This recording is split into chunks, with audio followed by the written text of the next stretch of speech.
Yep. All right. I heard it at least. Well, as I was saying before, I also need to bring you guys down. You guys are cranking out my audio here. All right. As I was saying before we knew we had audio issues, I am Roxanne Thompson, and I am the camp administrator for the game tonight. I'm going to take a quick moment to do a little bit of an introduction of our cast before we go on to our intro video and then into the story. But yes, thank you for coming back. This is Illuminated Page presents Bunkhouse B, our summer camp adventure set in the summer of 1991. So to start us off, I'm going to start once again with Shawn. Can you tell us your name, your character's name, and what your character might like to do during the summer? Hi, I'm Shawn Parks. I'm playing the character Ricky Haskins. I'm 12 years old, and during the summer, I don't want to be here. I'd rather be at home reading or working on early web pages in the 1990 aughts. Nice. All right, next in line would be John. So hi, I am John. I've been watching chat with everybody with what's going on. So I'm Ignore John, chat, and I boys. am playing London Schulman tonight. He is. I think I'm 1 year older than the rest of the group, right? Are you 13? I'm 13. Then yeah, I Yeah, think that's you're correct. 1 year older. Yeah, and I am the, I guess, emo goth kid, plays guitar and wants to be. It really doesn't matter that he's there at camp. It's a little bit of nihilistic, a little bit of the, whole kid view, and it's like, yeah, if I don't like it here, I'll just like hitchhike or something. Yeah. You're the worst kind of kid. What are we talking about? I'm awesome. That's what you like to do during the summer, though, is talk about hitchhiking. Well, no, we're at summer camp. Oh. It really doesn't matter what I'm doing. Oh, okay. He's I nihilistic, see. you know. I see. All right. Well, next in line, that takes And us next all the to way. that takes us to Matt. Again, your name, character's name, and what your character likes to do during the summer. So my name is Kevin MacAlester, but not that Kevin MacAlester. That's right. One. I'm a big fan of just going to camp. Like, it's camp. Like, that's what you do. Stuff outdoors, playing basketball, playing baseball, maybe some two-hand touch football. Just an all-around normal American kid. Yeah. That's about it. That's about it? Okay. Sorry, I'm trying to pull up the Twitch chat so I can see it, and it doesn't want to show it to me. So one second, y'all. And then we'll get into that intro video. Well, you know what? I can start the intro video anyway. We'll be right back.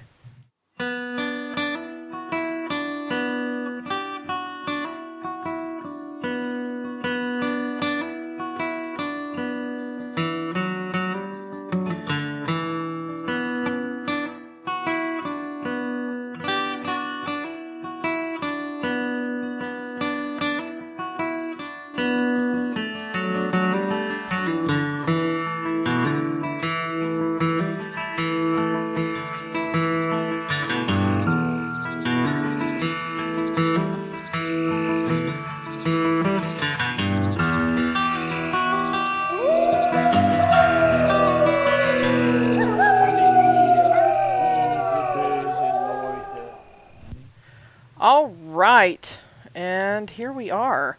So when we last left our young adventurers, they had snuck off into the woods. Let's do a brief recap of everything that went down last week. You all got to camp. You got assigned to Bunkhouse C, correct? And then you made friends. You learned some history about the area in which the park or the camp is. We were just talking about theme parks, so I've got that terminology in my head. Then you had to you met a lot of people. You met Camp Administrator Ganahy. You met Counselor Blake. Your Bunkhouse counselor is specifically Lloyd, who is a old hand at being a camp counselor at this camp because he went here all 5 years that he could. And the following summer, when he was too old to be a camper, he decided to be a counselor. And you also discovered that, and his name was Lloyd, and you also discovered that Lloyd kind of has a thing for one of the other camp counselors, a young lady. I don't remember if we know her name or not. If I gave her a name, I don't recall it. I think it was You did. You gave her a first name. I don't remember. Was it Heather? Yes. Heather sounds like a name I would have given a character in the 90s.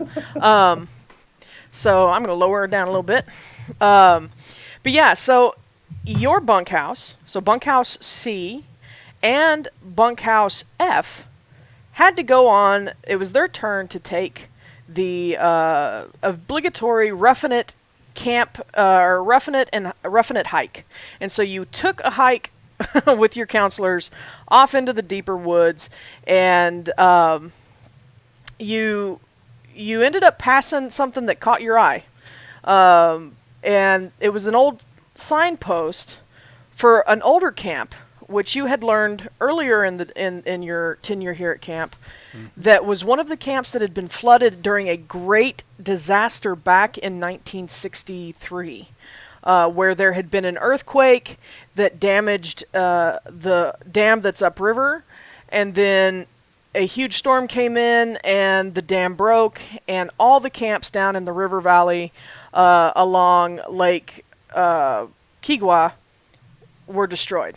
And it was a very tragic thing. The earthquake actually had happened during a rowing tournament back in '63, and when that tremor happened, the lake just swallowed all 4 sets of rowers that were out on the lake. So it was a tragic thing you guys were fascinated by. None of the other campers that you are camping with seem to be nearly as interested as you. You had one that was very interested in all kinds of things, and we knew him lovingly as Other Ricky until you guys realized that his name, when he wrote it on the back collar of his shirt, the letters bled through on the permanent marker, and so it read YKCIR, and so you all called him Icker. Icker. So yeah.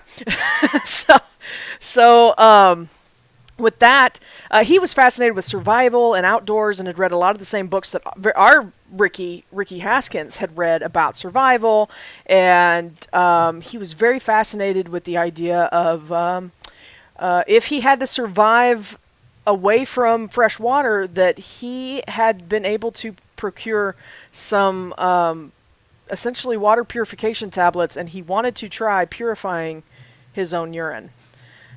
He was a unique 12-year-old boy, as all 12-year-old boys are. Don't let anyone ever tell you different.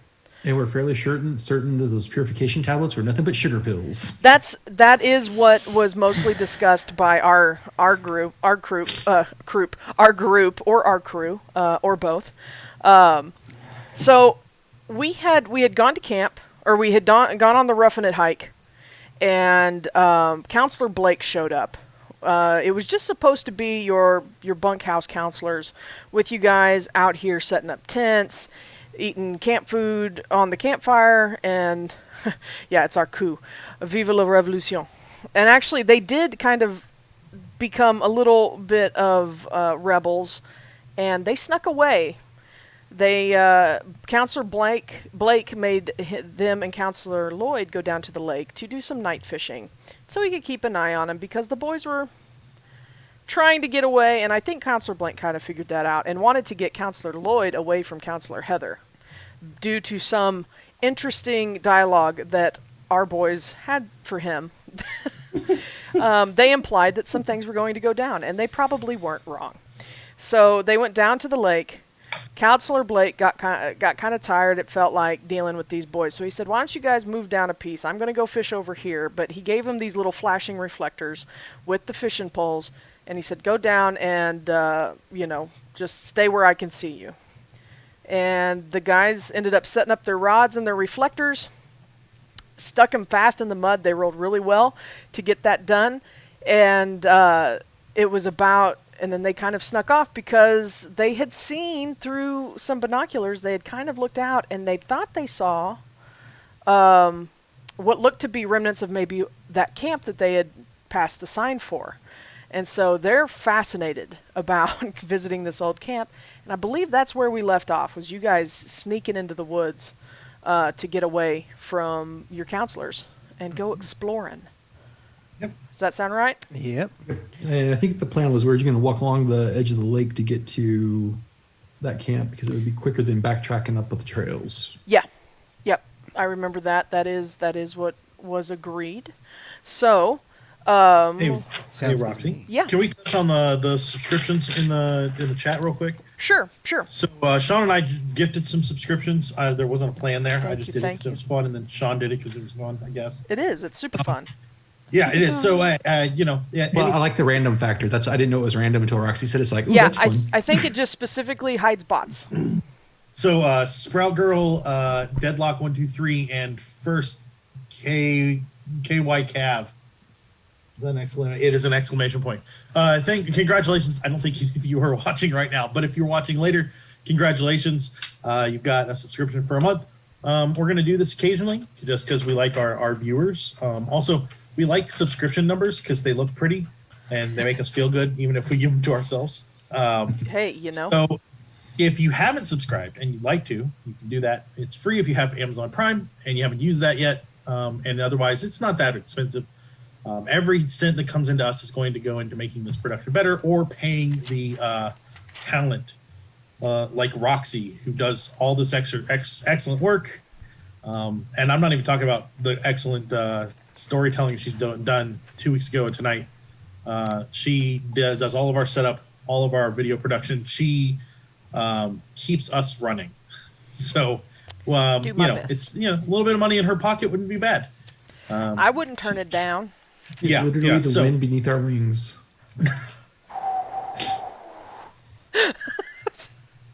Yeah, I probably am blushing. I am also just red-faced. yeah.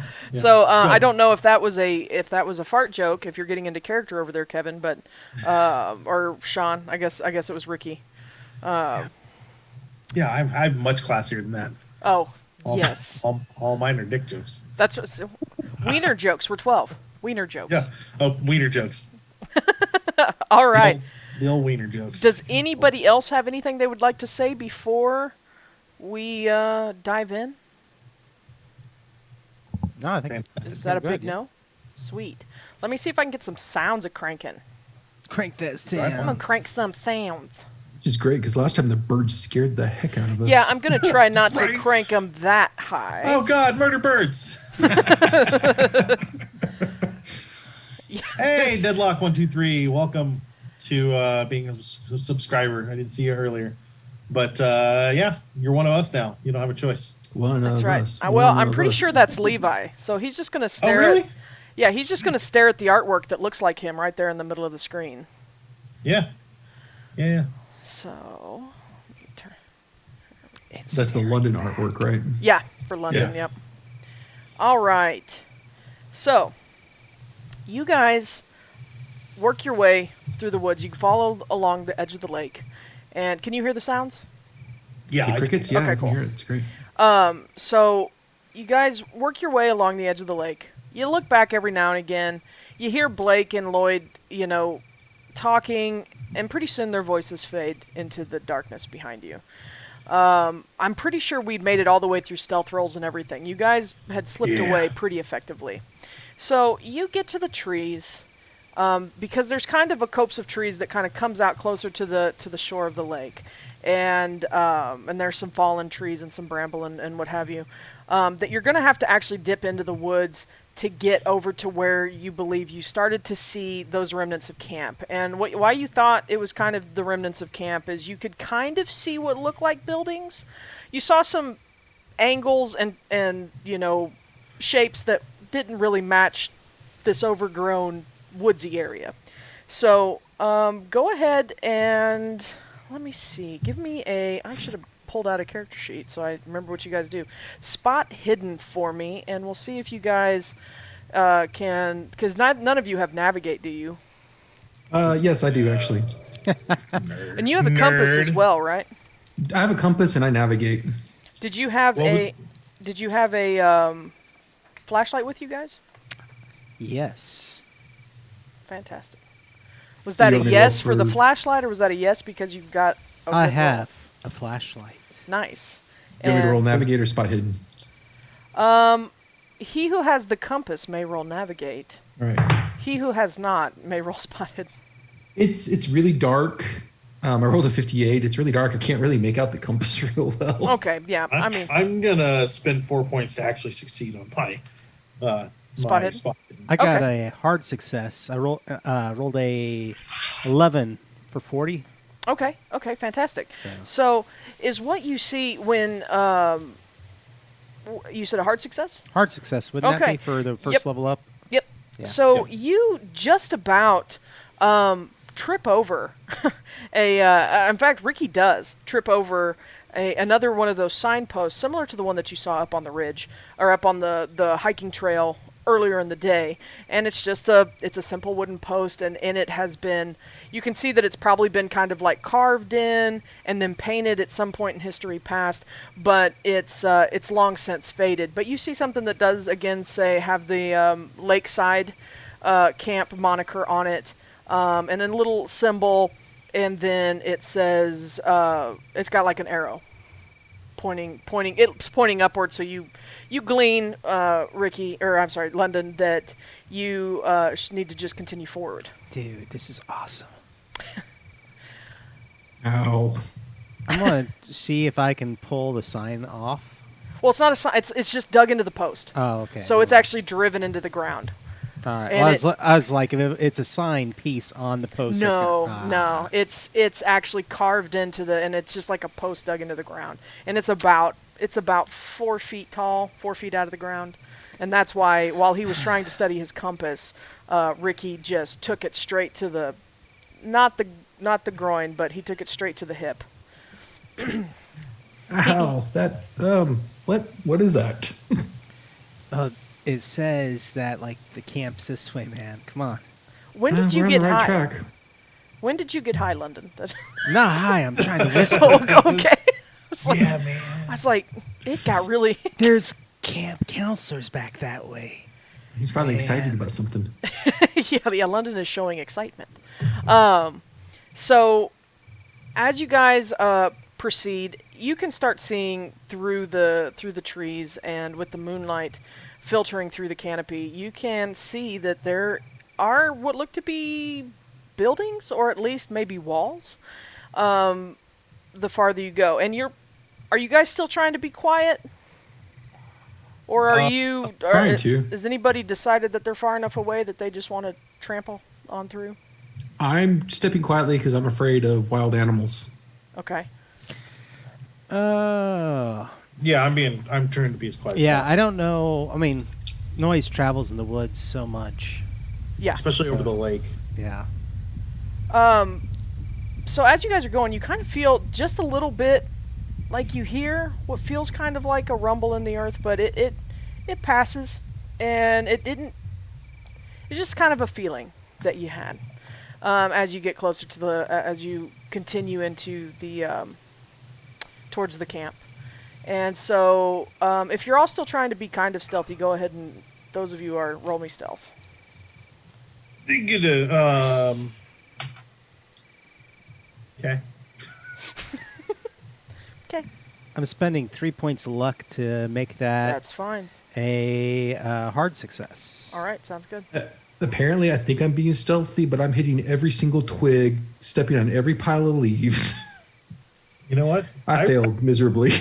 I think being stealthy is really important at this point, so I would like to push my roll. Okay. Since we don't ever do this on the We regular don't. game, you guys don't want to die. I don't have a problem Preferably. about dying. Preferably. So this is a point where we kind of, Roxy, you and I kind of work out how I'm going to push the roll, Okay. and then with the understanding that if I don't succeed, it could have dire consequences. But I have a stealth of 60, so I feel relatively confident. Okay. No worries. Let's say I am trying to be so stealthy that I'm kind of crouched down, and a couple points like crawling on the ground, Okay. trying to make sure that I keep a low profile. Okay. I'm good with that.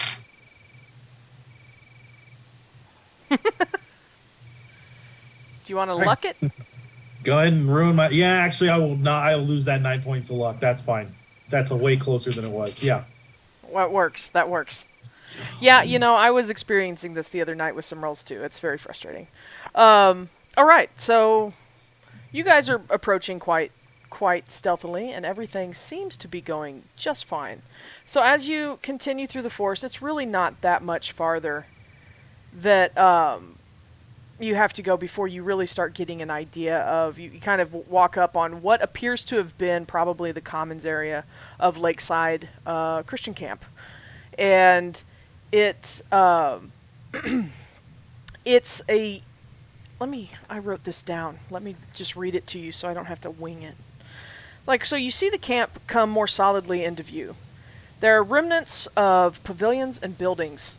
Across the way, you see an old stage, still mostly standing, at one end of an area that has what looks to be probably what used to be benches lined up in front of it. Everything that you see is definitely showing signs of age. Again, the flood happened in 1963, so we're looking at almost 30 years previously. And the floodwaters receded once the dam was repaired, and they were able to, this all kind of, and over time it all kind of seeped back out. And your camp was founded in 1968, I believe it was, or 1970, farther down the river where it hadn't flooded, and they were able to rebuild a camp. But you see on that stage, besides the weather-ruined benches lined neatly as its audience, there is a single toppled and broken cross standing at the center of the stage. So you can tell that this is probably where they would do probably chapel meetings or something during when it was in its heyday. Farther beyond this commons area, you do see a path that leads into a thicker grove of trees. And you think you see a post similar to those that you've seen already at the head of that path. So like I said, you're in this commons area. There's remnants of old buildings. There's like a wall standing, maybe a pavilion still, but some of the posts are rotted. You don't believe anything around here is really safe to stand in or under. There is a lot of debris and overgrowth in this area. I think you overestimate what 12 and 13-year-olds think about safety. That's probably true. That's probably true. This is freaking Have you been a 12 or 13-year-old boy? Yeah, no. This is a challenge. I can safely say that I have not. Maybe genderqueer, but I am not there. I've not been a 12-year-old boy.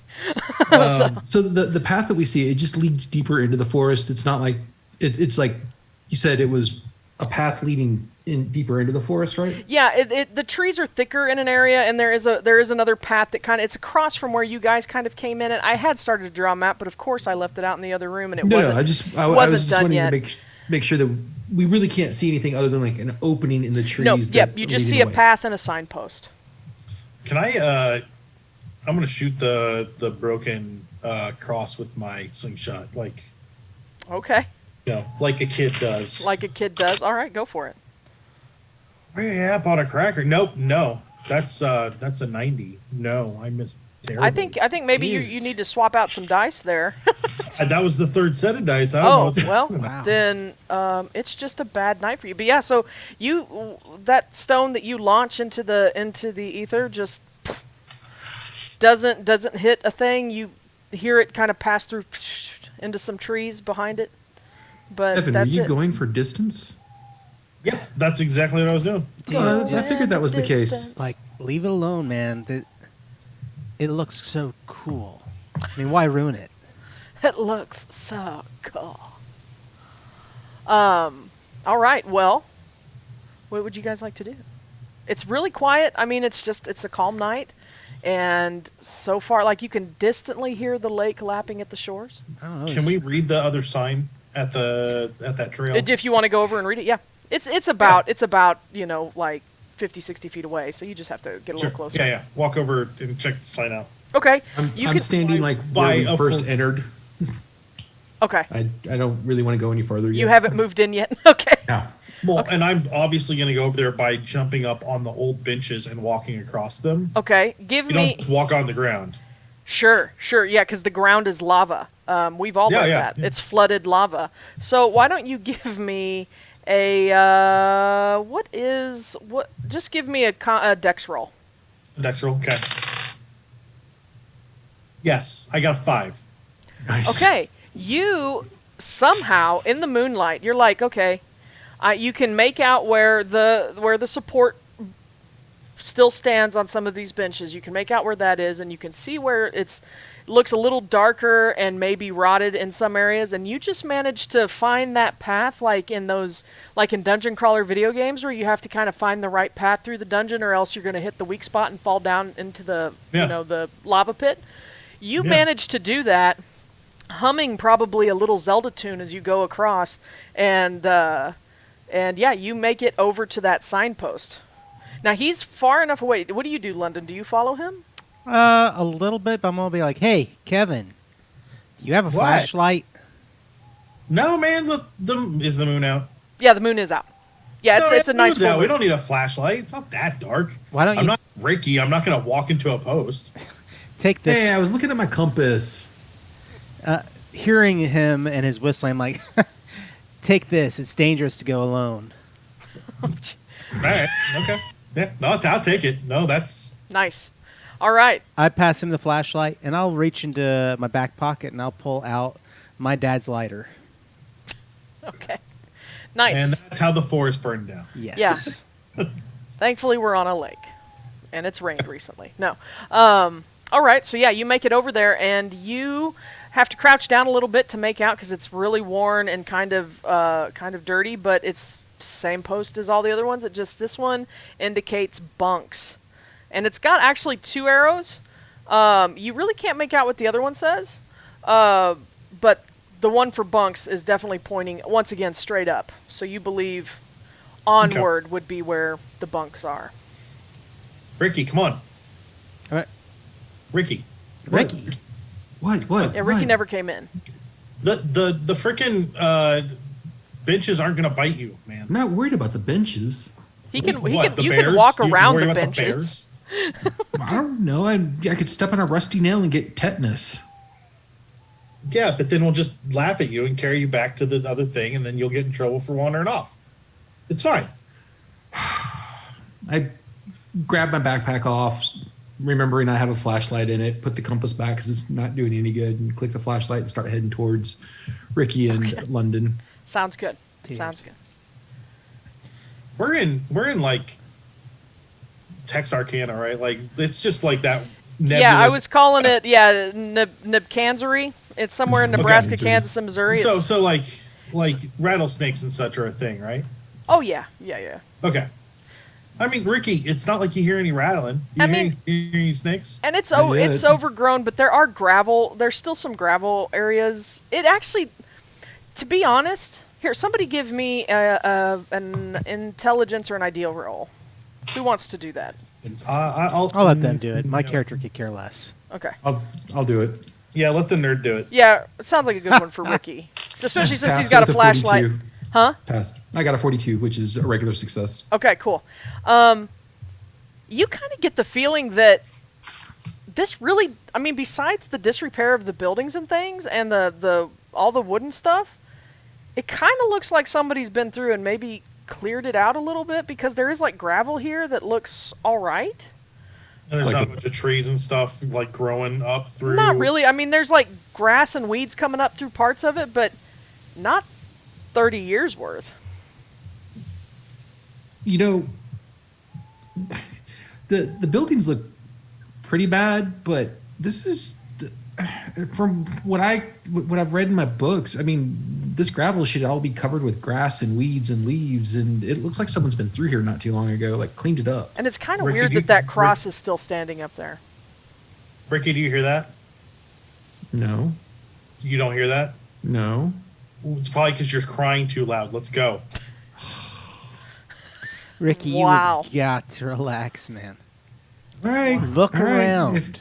You're I mean, doing I'm just, something. I'm just saying that- this isn't as abandoned as Lloyd was making it sound like. Well, who knows? Maybe they do like some kind of haunted house out in the woods or something. Yeah. I don't yeah. know. I mean, Okay, that's actually reasonable. I can see that. I went to one once and yeah. at home. And maybe, Didn't like it, but I went. and maybe they're going to reopen this part of the camp or something. I don't know. Yeah. I mean, yeah, it all makes sense. All the sense. It all makes all the sense. In that All child. right, come on, the logic. bunkhouses are up. The bunkhouses are up this way. Let's go, guys. And I'm Yeah. gonna just not wait anymore for Ricky. I've got a flashlight. I'm good. All right. seriously, Ricky, come on. I mean, you got to admit, this is cool, but this is also kind of boring. Let's go see if there's anything left by the people that used to stay here. All right, I'm in, and I'll follow London. Okay. I'll bring up the rear. Sounds good.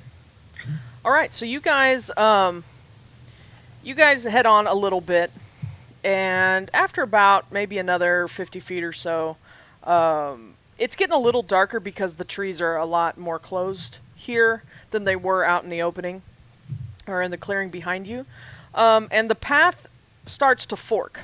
You see, and you remember that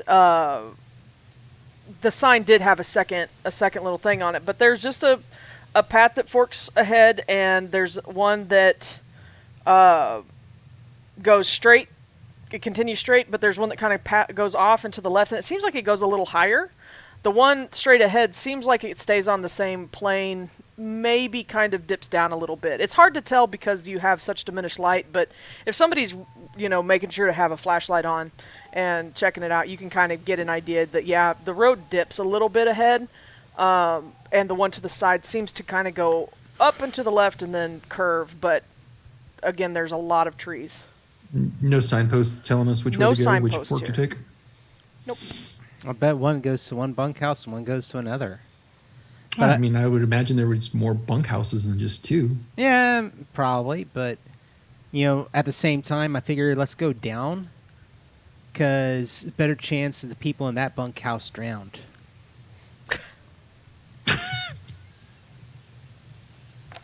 No, it's a solid point. I like that point.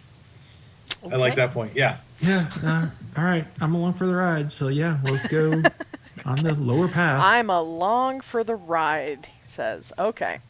Well, as you guys head down that path, it's not too long, and the road it does definitely dip pretty low. You're headed down into definitely a valley. Just 1 second here. And let's see. I scribbled this my notes really poorly. So, following the lower path, a large clearing opens, set against kind of a ridge. So, if you can picture, you're heading down into this clearing that is kind of on a lower plane than where you were. So the other one went up, and you believe, once you get down into this one and shine your light around a bit, that the other one went up on top of the ridge.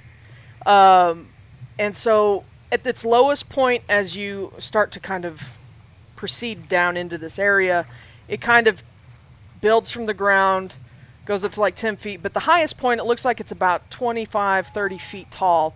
And there are, this does look like it was an area where there were some bunkhouses. There aren't many trees down here at all. It's pretty well cleared out. And you can even hear, actually closer than you could in the camp, you can hear the lake again. So you think that this is just something that's kind of jutted down. This is a little part that, because Lake Kigwa is a very, as lakes are, very irregular shaped. And so there's always little parts that kind of inlets that, or I guess inlets are the opposite way, but there are parts that kind of go out into the water a little bit more. And this seems to kind of be that. There are trees or something blocking your way.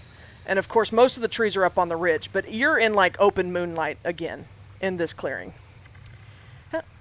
Hello, Jessica and Ashley. Sorry, I just saw the chat come in.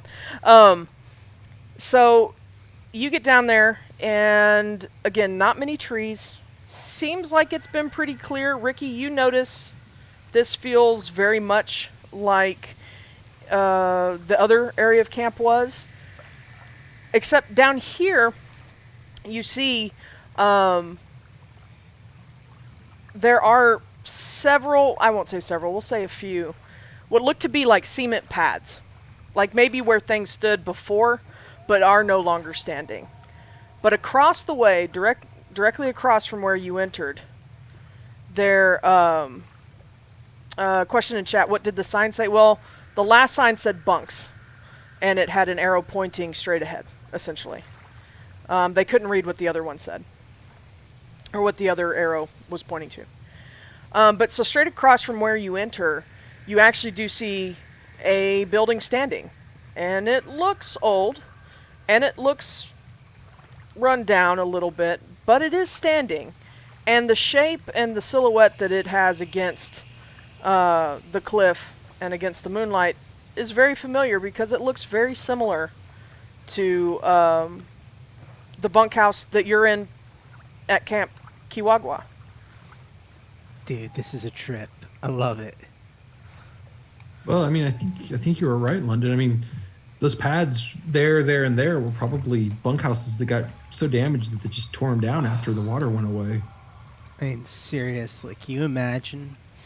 I mean, sure, a lot of the kids were probably off, watching that race, wasn't it? rowboat race. Yeah. But I bet, those kids that they didn't like participate. I kind of rib over at, at Kevin. I'm just like, those kids that probably don't like going out and do anything, like to sit in the bunkhouse and read. I bet just wiped out, couldn't get out the door and drowned inside. Or, or those kids that, like to wear their headphones all the time and blare music probably didn't hear anybody saying, watch out, and got swept away too. What you're saying is I'm safe. Good. No, you're probably the one in the rowboat. Yeah, we don't really know what happened to them. Maybe they were never seen again. Lake monster. I mean, obviously. Ooh. Kevin, you want to become the lake monster? No, I don't want to become a lake monster. Oh, that's the best He just part. wants to feed the lake monster. You drown, and then you become a zombie. Man, you watch way too many movies. Besides, if anybody's going to become a zombie, it would be Iker back Right. with the rest of them. After he drinks his own pee. That's what Freaking it'll build do. Frankenstein build Frankenstein or something. Well, are we going to stay around here and talk, or are we going to do something stupid? Dude, we're doing awesome. Yeah, we're doing awesome. I'm walking across it to go over to that cabin. Yeah. I forgot to ask Roxy. So, do the paths here look like they were been maintained at least fairly recently? They're not all overgrown.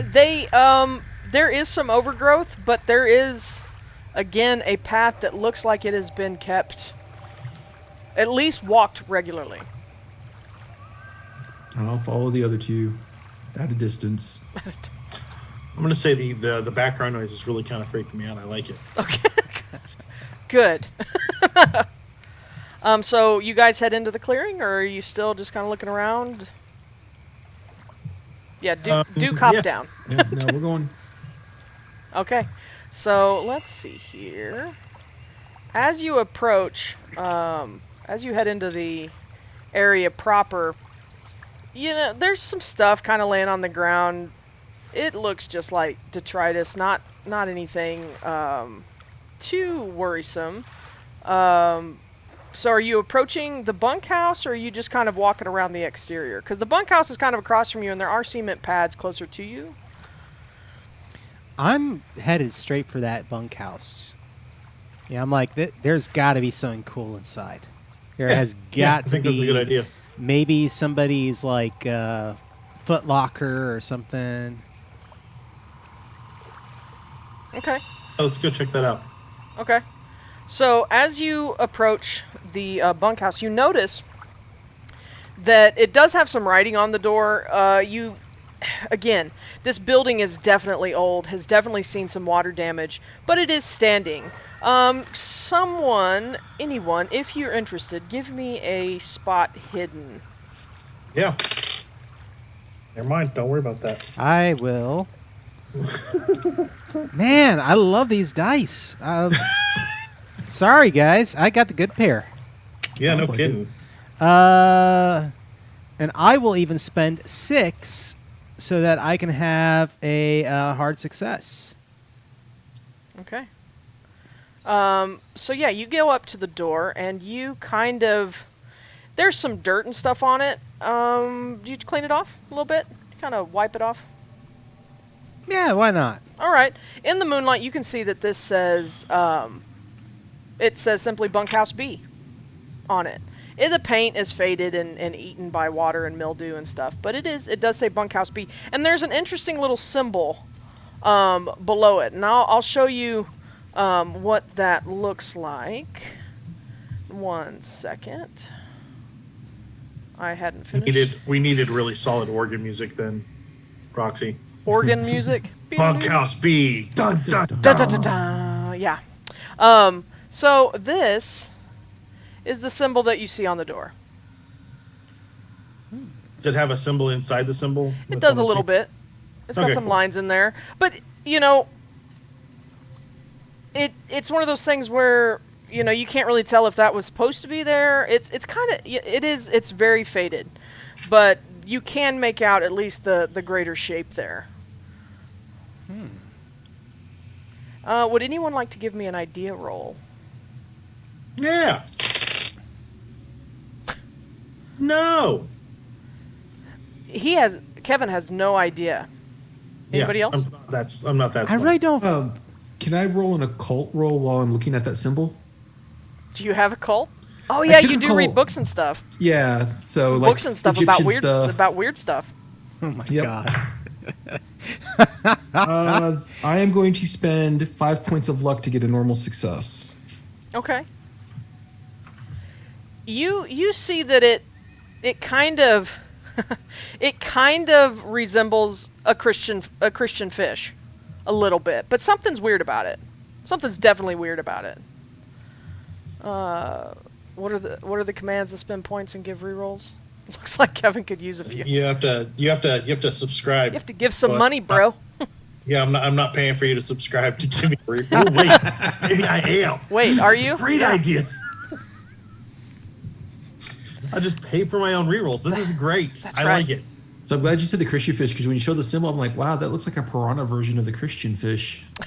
Wait, maybe you say did that. we? Maybe Ricky says Yeah. that. It doesn't really link with anything that you've seen in like any of the things about like Egyptian Right. deities or any kind of hieroglyphs or anything weird like that, which that would be super strange at a Christian camp, right? But it doesn't. Right. You've read some stuff about Middle Eastern religions, and it's really just not.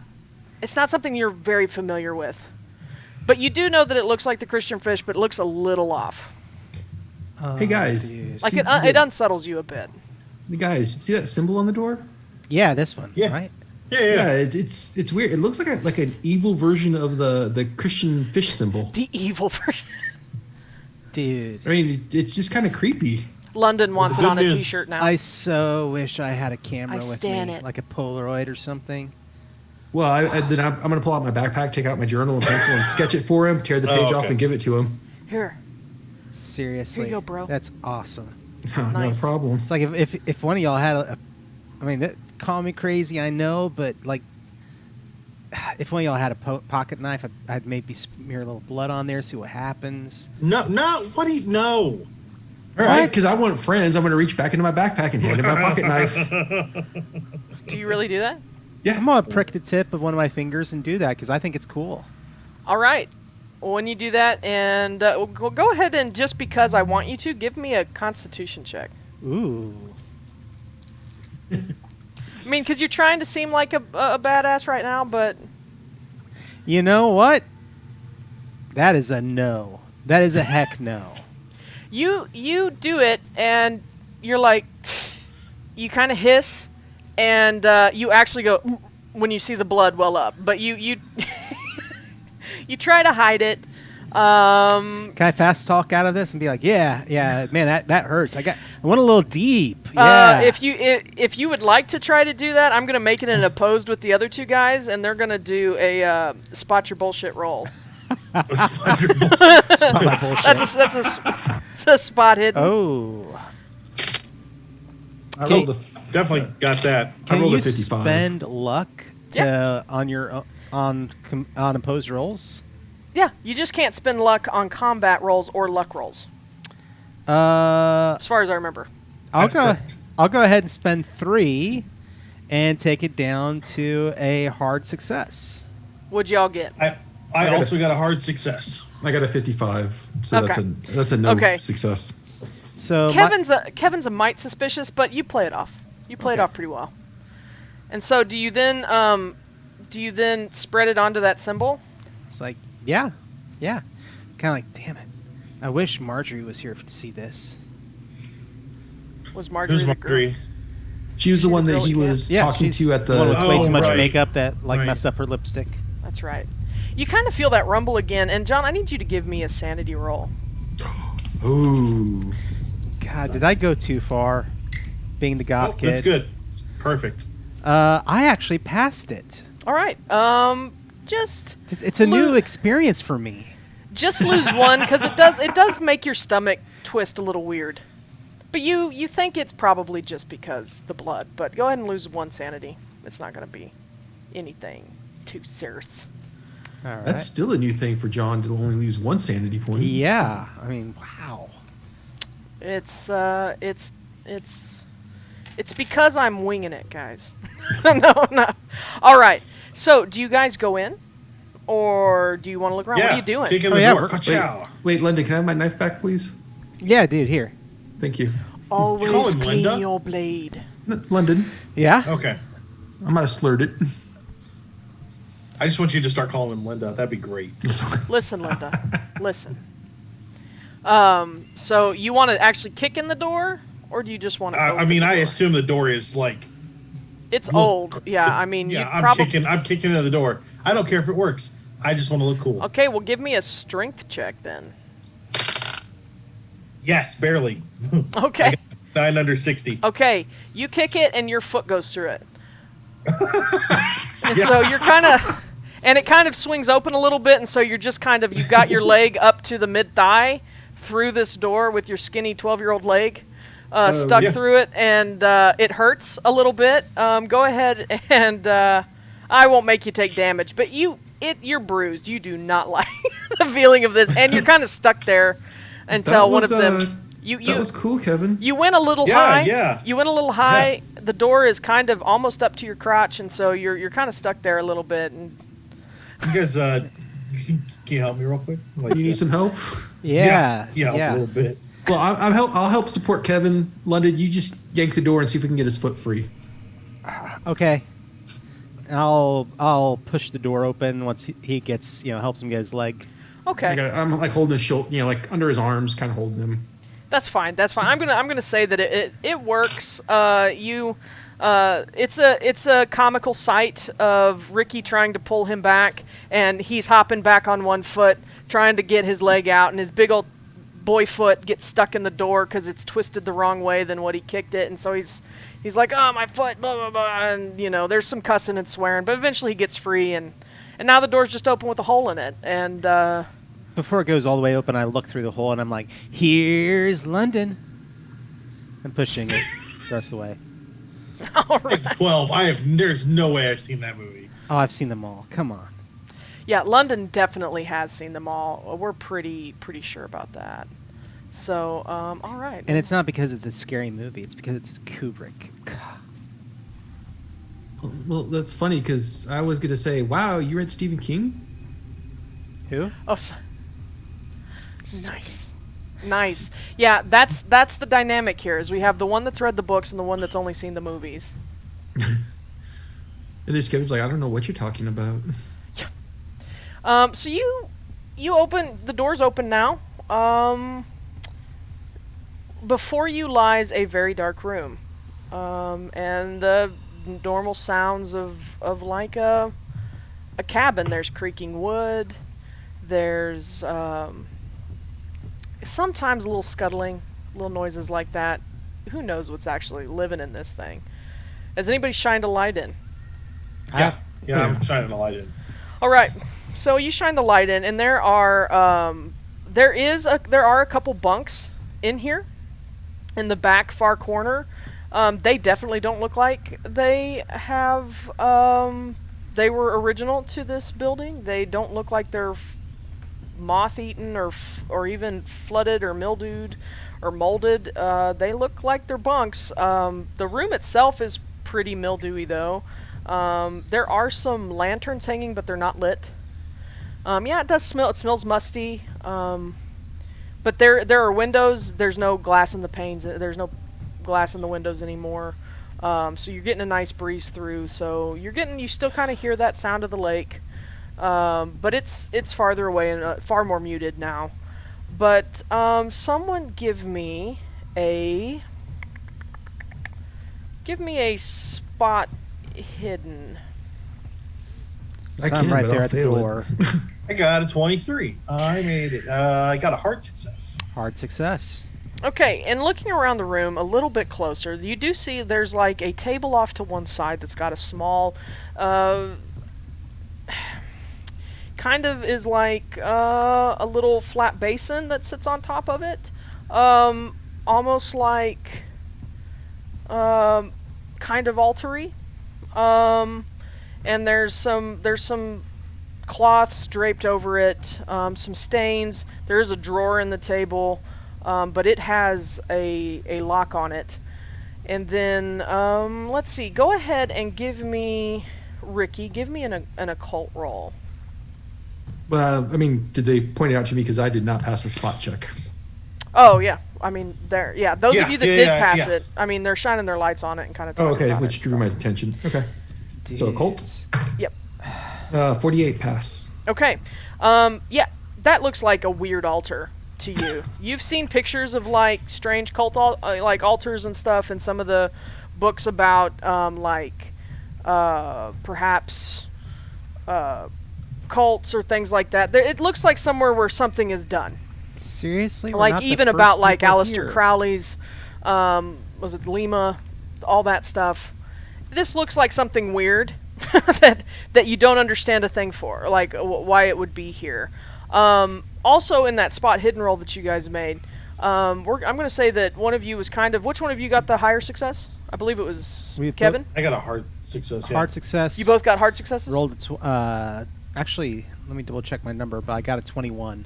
Okay. I got okay. a 23 under 50, so That's fine. He got better. Yeah. Either way, hard successes for both of you. You do see like some scratches on the floor where it looks like things have been moved around. Probably other furniture, or maybe this altar has been pushed off to the side. The beds were possibly moved back, and you also see on that around that altar, around that cabinet and stuff. You again see that symbol that looks kind of like the Christian fish. I'm gonna move closer. You said there were stains around or on the altar. Yeah, around like on the table and a little bit on the altar, and then there are some stains on the floor as well. I'm gonna like slowly edge towards it, shining my light on the stains. Can I tell if it looks like blood? What would that be? Would that be an investigate roll? Oh, there's no investigate I've roll. also got natural world. Medicine or first aid. There maybe? you go. Do you have either of those? Because I'm willing to take natural world as well. Yeah. Yeah, give me a natural world. Natural world. I can't say that, but yeah, give me a natural world roll. 60 right on the dot. That is a success. It looks like it could be blood with your light on it. It is a very, very dark red and dried into a brown. If you're shining your light right in that area, you also notice that there is some of these stains are also on these cloths that are draped on the sides of this table. Guys, Yeah, I see it. We're not the first ones here. that's not the point I'm making. What? That's an altar. I've seen that in the books on ancient religions. And I don't know. I mean, you just cut your finger, but doesn't that look a lot like blood? Ricky, do you hear it? I'm not crying.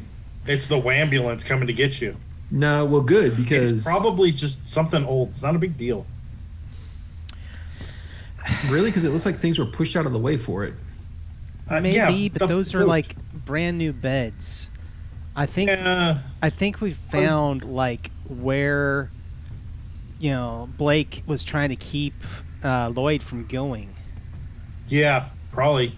Him and Heather probably come up here and Make out point or whatever they call this kind of thing. Sure. Yeah.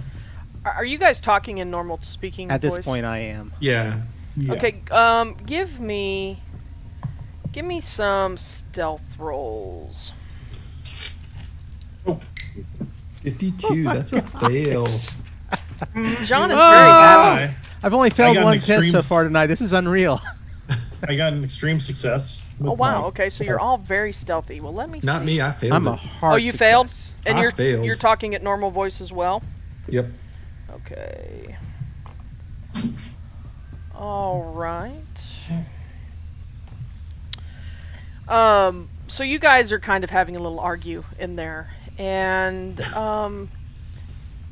as you guys are yelling, actually, somebody give me all of you give me listen rolls. Nope, can't hear a thing. Success. Regular. Now all I can hear is Kevin yapping away. Okay. So you had a success. About the ambulance. Mm-hmm.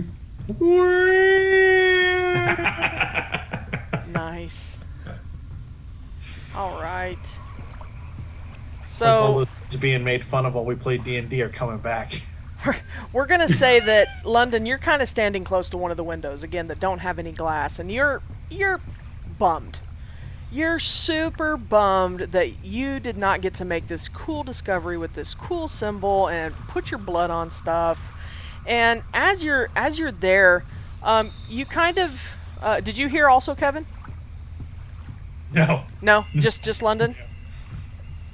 As you're there, Kevin, you kind of hear. What? Kevin Or I'm does? sorry, London. You kind of hear what sounds like maybe some footsteps. Guys, one of the counselors must be here. I can hear footsteps. Oh, we're gonna get in so much trouble. Hide! All right, give me another stealth roll. Because I assume you guys scramble. Oh yeah. Yes. I got a hard success. Rolled a 75. That is such a failure. Oh my gosh, dude. What'd you get? What did I get? I got a hard success. What dice are you using? I'm using my greens that I usually use. Oh yeah, and they're just working for you They tonight? are. They just didn't like Bobby Blackwood. They hated Bobby Blackwood. Because They I love London Schulman. The only successes I had with Bobby were shooting stuff. Yeah. Yeah, Ricky probably tried to hide and did so successfully, but like left his flashlight on. Get this boy some pie. Ninja Pig suggested. I like that. Nice, nice. That's nice. Yeah. It's like, you're like, oh shit, and dive under a bed and just flashlight shining right on the door. In my hand. So the footsteps stop quite suddenly when you guys kind of scramble, and so you all just kind of I'd probably go under a bed. you went under a bed. Where'd you go? Yeah. You went under Yeah, the other probably bed. under one of the bunks. Yeah. Where did you try to go, Ricky? Not the one with Ricky though. Are you under the bed, Ricky? Or you tried to get No, under? not. Yeah, I'm under a bed too because I mean, Okay. that was the only thing to hide. Okay, we're gonna say that when you went to hide under the bed, you bumped it, and it went across the floor a little bit, and maybe into the wall. Right. But the footsteps stop, and you hear kind of low voices. It's a little weird because you really can't make out what they're saying. But you do finally you hear the door somebody push the door a little bit more. Are the voices male or female? They are male. Do the tones sound similar to the two counselors? They really do not. Oh, I'm ready in a rock. They're deeper voices. I'm ready in a rock in my slingshot. I'm doing the hiding that every 12-year-old would do in this situation. Like, okay, they can't see me. And one of the voices says, "Somebody's kicked in our door." And they kind of look around. I'm going to make a real quick check for them. Oh, they did not see anything. They rolled a 98. So Oh, yeah, so nice. they just eyeballs fall out. they That's how that yeah works. yeah something. So they don't see they don't see anything.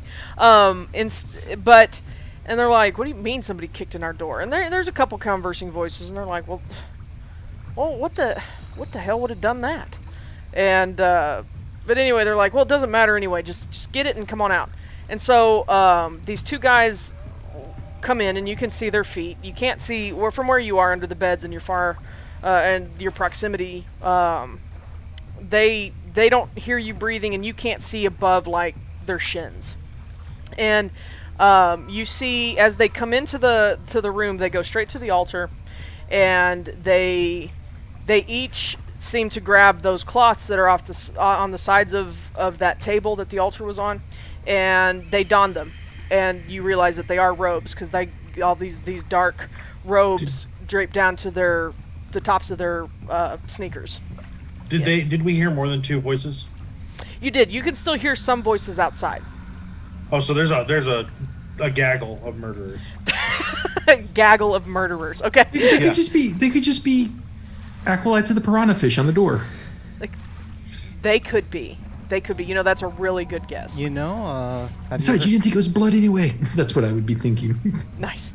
So yeah, so they've got these robes that are hanging down to them, and then you each see each of them take an end of this wooden dais or pedestal that the altar is on, and they both lift and they shuffle out of the bunkhouse. You hear one of them go, "Somebody kicked in our door," and somebody, you can't really hear it, but somebody's like, "Freaking kids." They don't really seem that worried about it. If I had to guess, how many voices are we hearing? At the moment, I think you're hearing about 4. And are there any light sources out there? Yeah, there are flashlights. Okay. They didn't grab any of the lanterns that are in the bunkhouse. So when we hear them leave, is there a window next to the door that points in the same direction? Yeah, there's windows. So I haven't really ever described the bunkhouses, but the way that I see them is that there's the front door. On either side of that are like little quad windows, and Sure. there's a couple on each side, and then a couple one on the back. So there's windows all the way around these bunks. Yeah. But yeah, so there are windows that have like natty curtains on them. Okay. I'm going to kind of not quietly scramble over to the window and like slowly creep up and just peer out. Okay. I want to scramble to the door and look out through the hole that Kevin made. I'm opening up. They did not shut the door. Oh, never mind. Yeah. I don't want to go to the door. The door is still kind of sitting open. I'm going to try and the window in the back, like closest to the bunks or whatever, furthest from the door. I'm going to see if there's a way out of one of those windows if need be. Okay. All right. So let's go. I'm going to go ahead and do his thing first, since he's doing a little bit of a test to see if he can figure out a way out the back way. Go ahead and give me a... There's so many skills in this game. There are a couple. Just give me a intelligence roll. Intelligence? Okay. Yeah. That is a no. I want to Okay. spend 9 points of luck. I don't know, do you? Yeah, because I want to be able to get out of here. Okay. All right, so he spends 9 points of luck, and you figure out that even though there are no panes of glass in this window, that the crossbars that would hold the panes of glass are still pretty tight, but you're able to kind of wiggle the window up, and at least create. Do you want to try to open it? You're pretty confident that you can open it. Do you want to try to open it? I'll open it a little bit. Give me a stealth roll. No. And that is what we call an extreme success. All right. Nice. So yeah, you open it and it's like butter. You don't hear a thing. It's just. All right. All right. So those of you that have climbed to the front windows have scurried up there to peer out. You see 4 people in robes setting up what looks to be this altar, kind of in the clearing in between the, in the middle of where all these cement pads and your current bunkhouse is.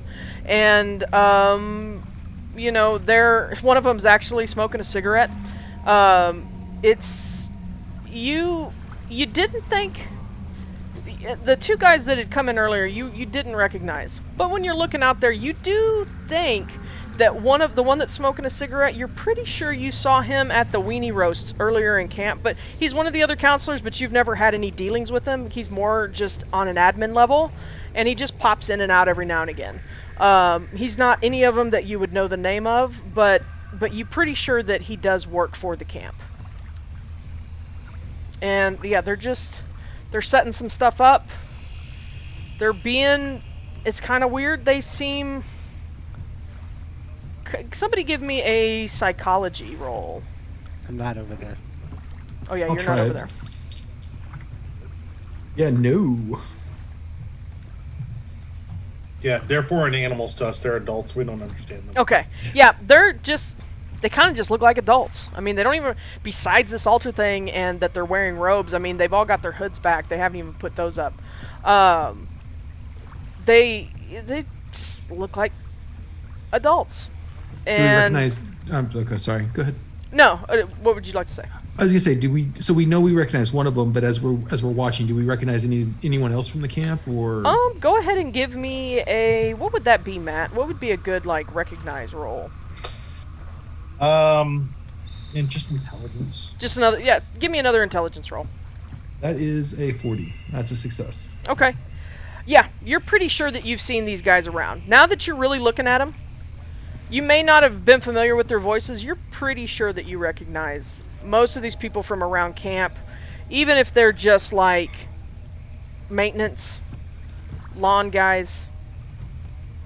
Nobody that you've ever had to interact with closely.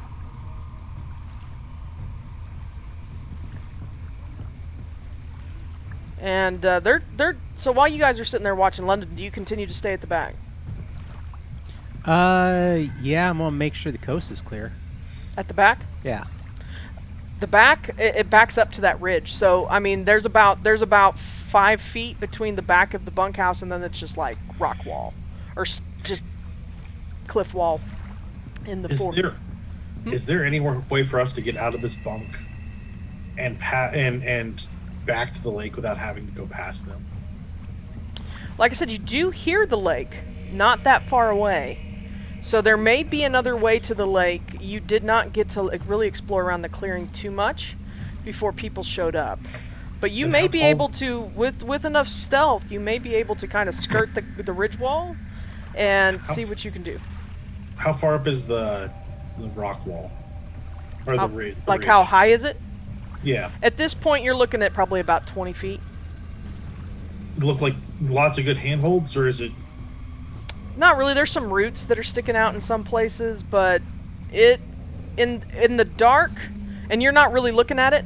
I will say that much. You're not over there. Sure. But we'll say that London's kind of studying it because he wants to know if he can get out of here. It really doesn't look like it was made for climbing. You might be able to finagle it, but that's a long way up. Yeah. Okay. And being unsure. I'm going to start backing away from the window because this is creepy. This isn't normal. And yes, they look like adults, but adults don't wear robes out in the middle of the woods. I'm going to start backing towards London. Okay. London, do you have anything to say? No, I was just looking at my sheet and I realized that on my weapons I have a pocket knife, but I do not have one listed in my equipment. Oh, okay. So you do have one. I do have one. Okay. But I was like, that's oh, good to well, know. That's good great. to know. Would you guys like to... You know what? Just because I'm nice. Give me another spot hidden. I'm gonna say Ricky and London. Okay. No, Ricky and London, sure. because Ricky's heading back to you. All right. That is a regular success. That's a fail. Okay. On a regular success, I'm gonna say that while you're looking out the back, and you're still bummed, but you're looking for a way out. You are standing there, kind of with your hands on your hips, and you're looking down, and something catches your eye, and it looks like one of the. It looks like there's a section of molding at the bottom of this bunkhouse, or just like baseboard. Molding's not the right word; it's not that fancy, but there's baseboard that it looks like there's like a small section that is separate, like it's got lines. And you wonder if perhaps you could open that. I'm gonna try. You gonna try? Yeah. Okay, give me a... My character thinks at this point this is all a setup. This is all fake. These guys are probably gonna go... We're on candid camera. They're gonna go try and scare some of the campers with, scary tales. Sure. I'm just gonna say that you use your knife and you pop off that baseboard. Okay. Since you saw it, you pop it off, and inside there is do you reach your hand in? Sure. Okay, you reach your hand in, and there is it's just a bundle. It's not very heavy, but it's wrapped in some old cloth, and we're gonna say that you bring it out. Yeah. I'll open it up. Give me a Give me a POW roll. Whoa. Oops, sorry guys. Pow. That was me. POW. Regular success. Regular success? Okay, as you kind of lift this out, you again get that feeling in your stomach that something isn't quite right. But it passes pretty quickly, and again you kind of feel like you hear a rumble. But nobody else really seems to notice anything. Weird. Do you open the bundle? Oh, yeah. Okay. When you open the bundle, you find a, it looks like it's kind of a gnarly looking dagger. Or like a hunting knife. You'd probably see it as a hunting knife, not necessarily a dagger. It's got like a little dip in the tip, and it's old and it's kind of stained, but it feels sharp. Okay, and now I got myself a keepsake. And it's got the handle on it. You really can't tell what it is. It doesn't quite feel like wood, but it's probably wood. Awesome. Awesome. I'll wrap it up a little bit and take it with me. Okay. And I think I'm gonna go ahead and try and go out the back. You're gonna try to climb out the back? Yeah. Okay. While he's doing that, can I fire a rock, like across the area over to the other side into the woods, so it makes a noise over there? Sure. Sure. So that they kind of look over that way. Yep. Or Yeah, Ricky's like, I'm gonna vomit. I'm gonna vomit. yeah. I think Oh yeah, I got 56 under 60. Okay. Okay. So you I'm level built to do one thing good, and this is it. you level your aim, and you let loose, and it hits. It kind of ricochets off the ridge line over in that area near the base of a tree. It's where the ridge line is lower, but it's across from where like you came in, and you managed to not hit any of them because they're all kind of standing in front of you a little bit. But yeah, so you managed to do that, and let me give them a little listen roll. One of them definitely hears, and he kind of looks over and he stops. He stubs out a cigarette and he's like I think I heard something. And so he kind of walks over, and it's a good bit away. You were able to launch that rock a fair bit. And one of the other guys like, you thought you heard something. There's nothing out here, and he follows over there. Once you do that, Ricky, are you gonna try to do? Or I'm sorry, not Ricky. Kevin, what are you gonna try to do? Once the two of them start headed that way, Okay. I'm going to turn and quietly walk, like crouch walk back that way, and like motion for them to go out the window. Okay. So you're all headed back to get out the window. All right, I'm going to need, just to get out of this window, I think I'm going to ask for dex checks. How about climb checks? Climb checks works. I mean, dex is good, but I actually am trained in climb. Okay, no, that's fine. I'm gonna go with Dex because I got no climb. That's fine. Okay. I'm gonna spend 19 points on my luck. Oh my gosh. I parkoured Now, my way out the window. I got such an extreme success. It's not even funny. Did I go out the window already, or do I need to make a You roll? need to make it too. Okay. Yeah, for probably the softer and rounder faced of the three of you, Ricky tends to just he slides out of that, like Jello out of the cup. I just rolled. Yeah, a when you 3. get held by bullies enough, you learn to just, relax and drop. Yeah, and London slipped out like a shadow. He's just silent. And so you make it out, Kevin, but it's not the quietest thing ever. But nobody seems to be close enough to actually have heard what happened. And so now that you're out, what are you doing? I want to creep to, let's see, so I want to creep to the edge of the bunkhouse that would be probably closest facing the lake Okay. and see if there's any cover going that way. Okay. As you creep around, you hear footsteps pretty close, coming from a different direction. I motion for us to go under the bunkhouse. Okay. Yeah, because I hear the footsteps, so yeah. Well, you can't go under it. I mean, it's on a concrete slab, Oh, but okay. you can get down. I put another rock on my Okay. slingshot. There's the word. Jeez. There's the word. Okay. That's fine. So you guys are still kind of over. I'm going to say that you're still kind of hidden by the bunkhouse. You're not around the side of it quite. And a hooded figure comes up from. You see him because honestly, next to this bunkhouse, there is another cement pad. That there's some piles of stuff on it, but they're really, it's like old wood and stuff like that. And you see there's through the ridge line, or just where the ridge kind of ends on that side, you see another path coming up. And there is another signpost down there as well, right where that comes up. And if you had to guess, you'd probably think that that's probably heading to the lake. Because it just sounds like that's probably when those lake sounds that you were hearing earlier, that's kind of the direction they were coming from. You just didn't notice this because you were so focused on the building before. So a hooded figure is walking up from that way, and he passes by where you guys are, and he heads out to the center. And his hood is up. He's wearing the same type of robes. His may look a little bit different, but really the biggest difference is his hood is up. And he's holding his hands.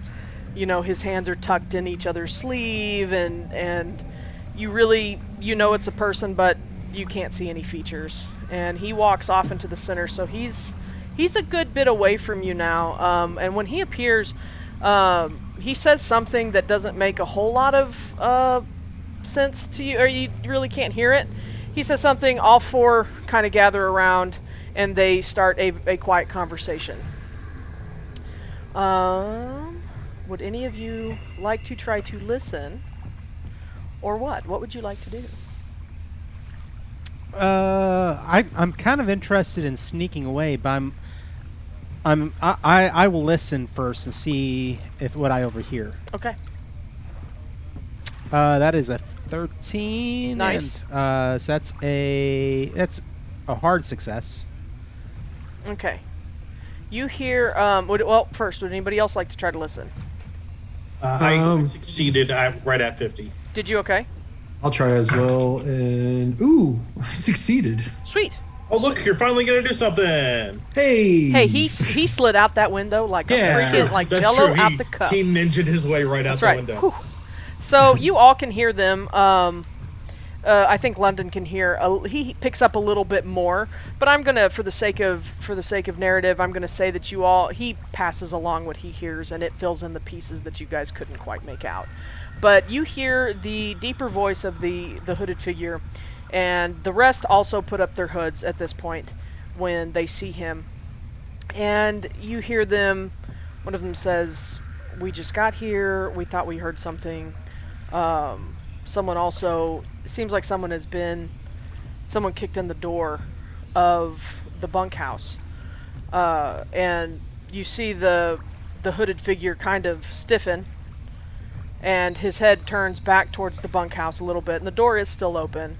It's waving a little bit with a breeze. It really isn't on there very well at all. Good job, Kevin. You're welcome. And the person looks at it, and you guys are not in his line of sight at all, but it's almost like you can feel something searching for you. And it's a very unsettling feeling. London, you actually kind of feel a little, you get that feeling again, that little off feeling. And the hooded figure turns and approaches the bunkhouse. Now, did you leave the window open? Yeah, I never said that I closed it. Okay, that's fine. The hooded figure approaches, and one of the other guys is like, "Don't worry, I can fix that door this week. It's not going to be a big problem." And you really, the hooded figure does not respond. He takes a hold of the door and actually pulls it closer to him. And it's kind of weird, but it looks almost like he smells it. Especially where that symbol is. And he touches it a little bit. And London, I need you to give me a POW. Oh, heck yeah. Pow away. You got it? Oh, yeah. Okay. You Well, that would be a hard you feel that success. you feel that little twist again, but nothing serious. And you just hear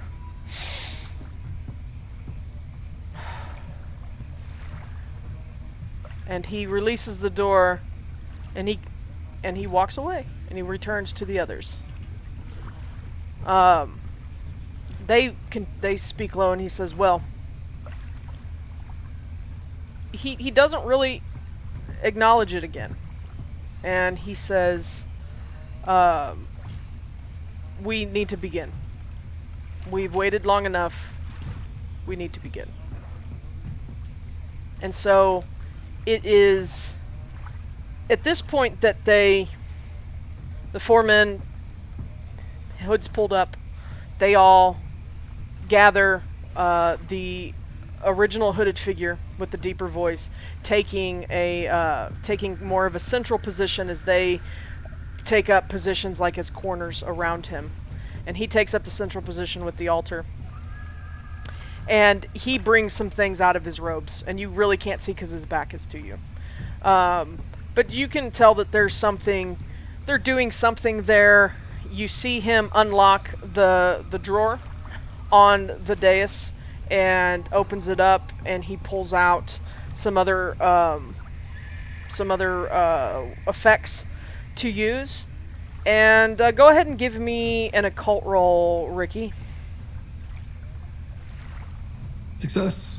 All right. You're pretty sure this dude's doing a ritual. You are, you're like, oh, what? You know, this looks like something out of a horror movie. For London, who's seen my horror movies dealing with rituals, are not, but coming out of the Satanic Panic and things of the 80s, I'm sure there's all kinds of things that you've seen in slasher French horror films. movies, yeah. Some French horror movies? Oh, yeah. Nice. So Italian, Spanish. do you say anything, Ricky? Yeah, I'm gonna be like, guys, they're doing a ritual. I've read about this. This is, I don't think they're doing this to scare anybody. I think they're serious. Maybe we should go back to the camp. Yeah, I don't, but they're from the camp too. I mean, what are we supposed to do? Pretend we didn't see anything. They start to talk, and none of it really makes sense at all. and there's motions. The guy in the middle is getting kind of loud, and you see the glint of something in his hand, and you feel that feeling again, London. I fire my slingshot. And once again, for sure this time, you all definitely feel that rumble in the earth. Yeah, I fire my slingshot at the guy. You gonna fire your slingshot? Okay. Yeah. What'd you get? That's a 60 on a 60. 60 on a 60. So, if he so he just needs to make a dodge roll on that. Yeah, technically. Would it be a dodge roll with disadvantage since his back is to us? Yeah, I would probably give him disadvantage since he doesn't know it's coming. Oh, but does Or he? does he? Oh, Ooh. if he doesn't know it's coming, I would give him disadvantage. Okay. Well, let me do a little check for him and see if he realizes it's coming. I mean, he's in the throes of his ritual, but he also knows that somebody's here because he could smell him, and he's pretty sure knows where you guys are when he rolled that 22. Like VeggieTales, Jonah. Smell him. I have a message from the Lord. So I'm going to go ahead and let him roll a dodge roll, and we're going to Sure. see how it goes. And it's combat, so he can't use his luck. He was real No, close. he cannot. So I'm gonna say that, and yours was like right on the number, Yeah, just a success, yeah. just a success. Yep, your rock hits. Or were you aiming for anything? Just him, just his direction, Back of his head. back of his head. Okay, your rock hits the hood, and you're confident that you got a solid knock in there, and that head jerks and breathes loudly while the others are still chanting. Oh, and then we bolt. Okay. Like, I get up and run. Where are you running to? That path we saw, Okay. I'm going to head down that way since we think it heads to the lake, right? Yeah. Yep, that's where you think it heads. So the rest of you do that. Can I roll damage? Oh, yeah. Go ahead and give me some damage. I'm. 1. 1? I did 1. Okay. Well, then what happens. he turns, he inhales sharply. You still don't see a face. I need to quickly decide if I'm going to follow you or if I'm going to go the other direction. Yeah. So let me. So we know Kevin takes off. I'm going to try and sneak away the other direction when Kevin bolts. The other direction. So you're Yeah. going to try to go around, or are you going to try to cut through where they are? Like, what I'm envisioning is that this is a semi-circular area with a bunch of other, like, the washed away cabin areas. Sure. And I'm trying to, if he just made noise and ran off that way, I hate to say it, my character's like trying to crawl along the ground, trying to stay behind the other foundations and any other trees or anything. He wants to go back the way he came. Okay. What do you want to do, Ricky?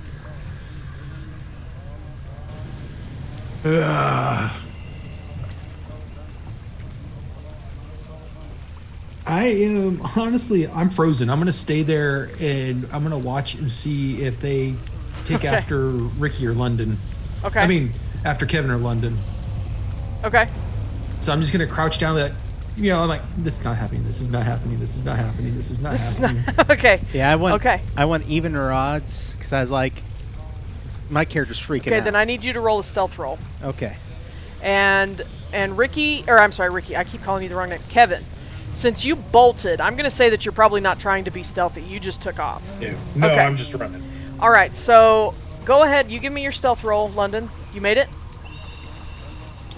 That's fine. Just tell me. Yeah, So you got a made it. really good one, a super extreme. Yeah. So you are making your way back towards the edge. Kevin has taken off, and do you keep an eye out, or we'll say Ricky is the one you're still watching the group, right? You're still watching the men. Oh, me? Yeah, Ricky. Yeah. You see that the one in the middle does not finish. He looks and he obviously clocks Kevin bolting down the path, presumably to the lake, and you see that glint that was in his hand flash down, and their chanting becomes much louder, and there start to be these other noises that you can hear, and you can continue to hear that rumble that you guys started to hear is now definitely there, and it is audible by all, and the ground is shaking a little bit, and so there goes Kevin, and Kevin, as you get down there,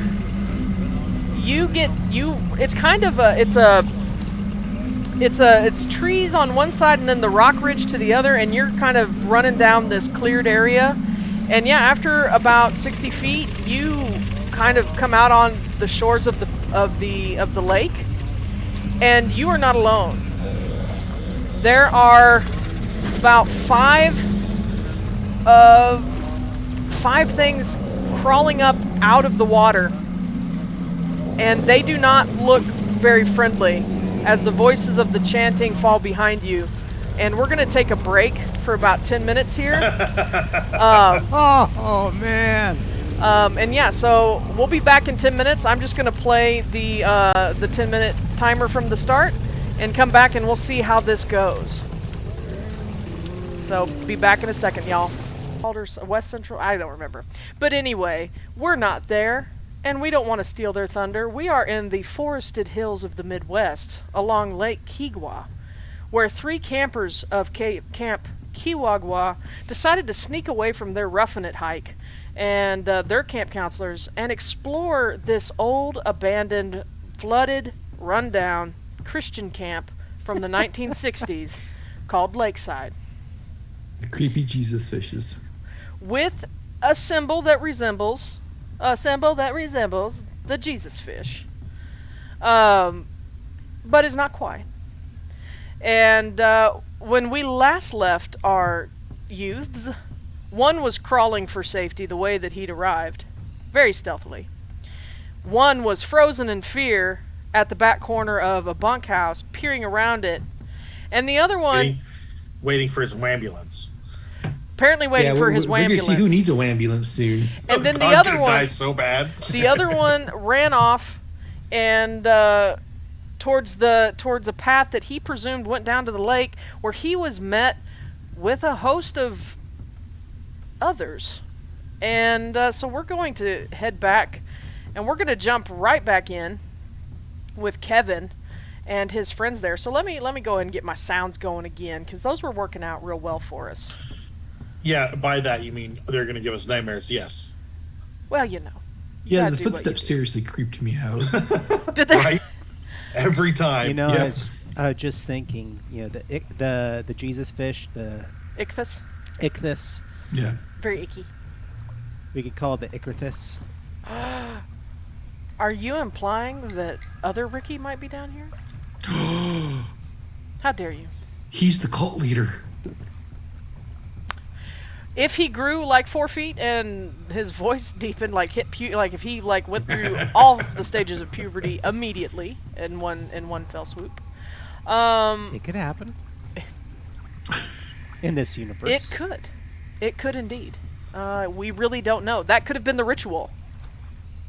You know, I'm not going to say what just came into my mind because it would have been inappropriate. But, yeah. So, yeah, I mean, it could have been. That could be the whole ritual is, you know, we're just going to age these kids up real fast because we need more cultists.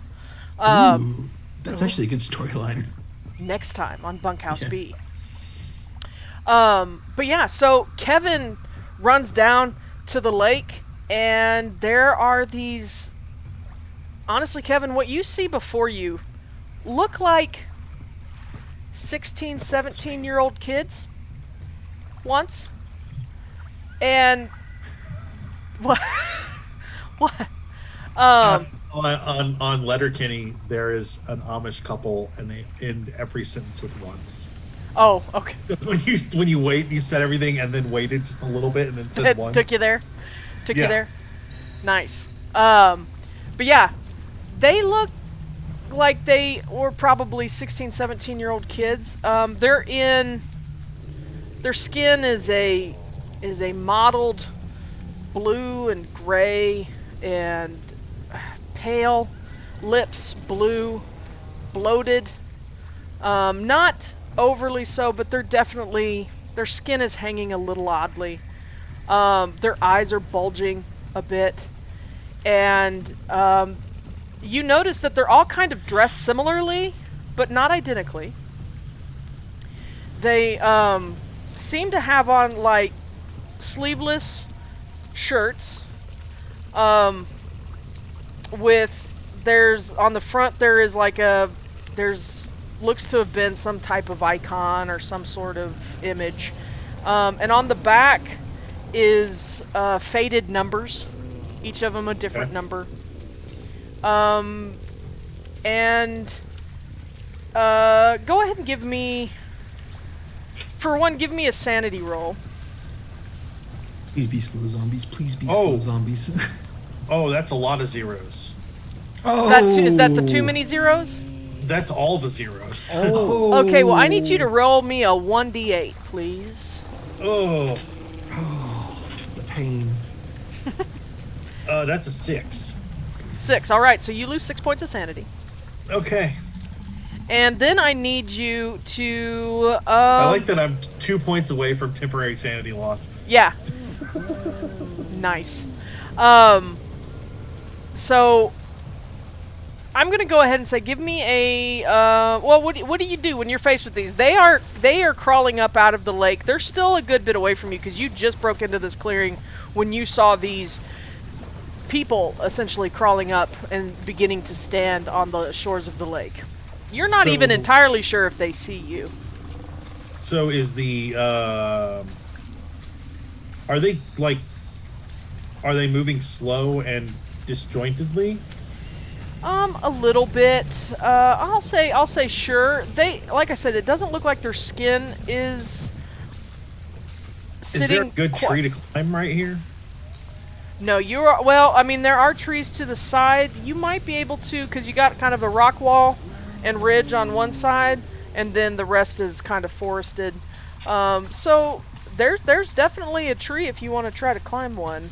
Yeah, I'm gonna try and climb a tree. Okay. Hey, that's a 33. Yeah, that's a success. That's a Cool. success? Okay. So I'm going to say that you get up... with that climb roll, I'm going to give you a height of, let's say you get up about 6 feet off the ground. Okay. 6 to 10 feet off the ground. And I'm going to let the one in front see if he notices you. Well, he rolled a 22. But his eyeball fell out, so no. His eyeball fell out.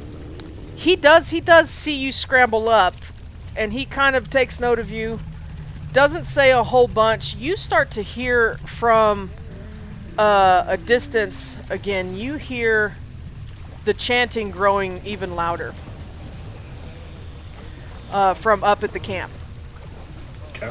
So I'm gonna, and you see the rowers, or I'm sorry, oh, spoiler. Oh yeah, no. They're clearly rowers. Okay, you You see. painted the picture well enough. Okay, you see the 4 rower or the 5 rowers he turns his head back to the path, and they start making their slow, stilted walks up towards the campsite. So I'm going to cut from you.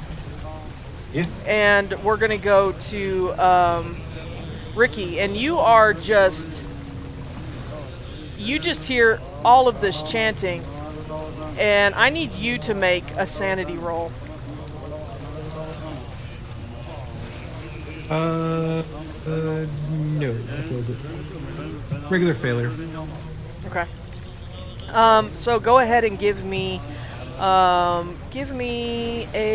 where'd it go? Oh, you know what? You don't have to worry about it. I forgot. these guys don't take any sanity away because they look like humans. Okay. So you're shaken though. You're definitely not feeling great, but you didn't lose any sanity. You're still pretty frozen.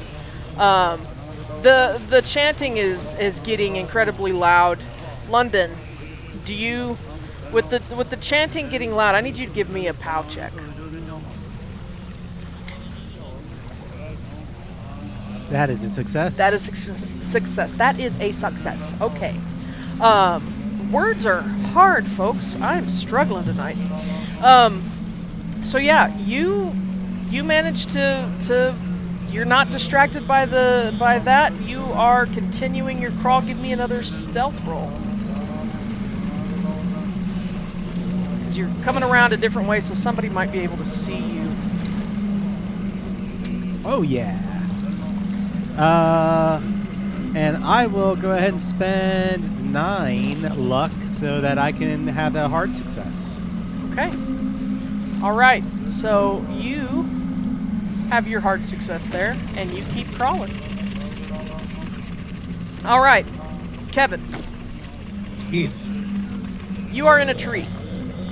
5 of these undead rowers have just stilt walked past you. Not on stilts, but with stilted pace. What do you do? Do you stay in the tree? They didn't seem to care. They didn't. No, once they passed you, they're gone. And I don't see Ricky or London. No, because you're down at the beach. None of them followed you.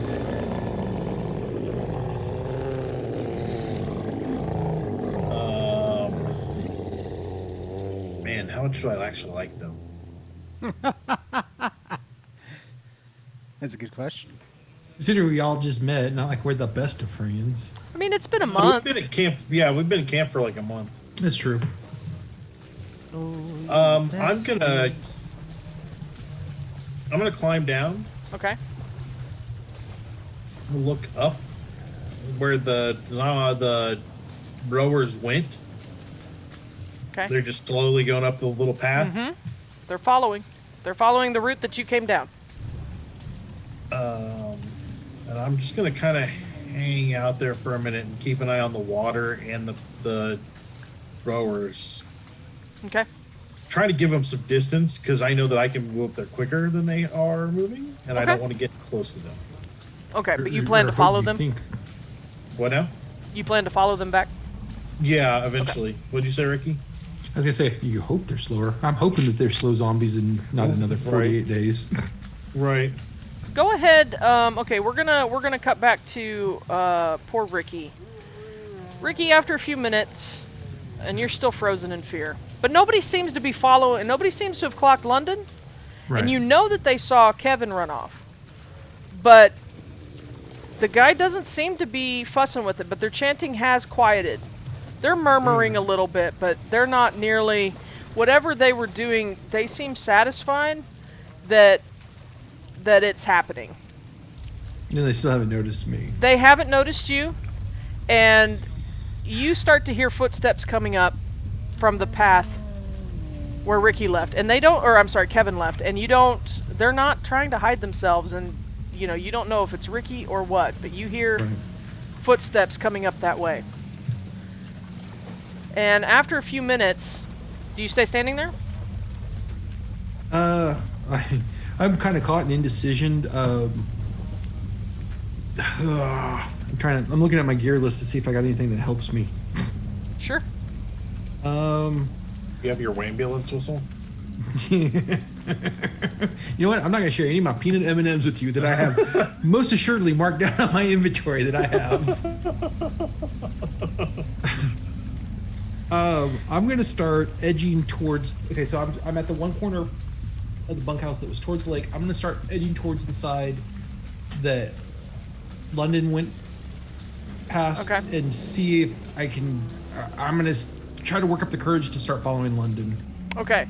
Right before you decide to do that, you do glimpse pale figures appearing at that path that Kevin had went down. Sanity roll. Yeah, go ahead and give me a sanity. Yeah, give me a sanity roll. I passed it. Okay, good. Then you creep over to the other corner of the bunkhouse, and so you lose sight of the figures, the pale figures, but you can still, from this side, you just have a different angle on the cultists. Give me a spot hidden. Ah, that's a fail. Fail? Okay. Yeah, I don't even have enough luck points to make that work. Okay, so you're going to start. Did you say that you wanted to start going after London? Yeah, I'm gonna start going out the direction that London went. I'm gonna try and go as stealthily as I can. Okay, give me a stealth roll then.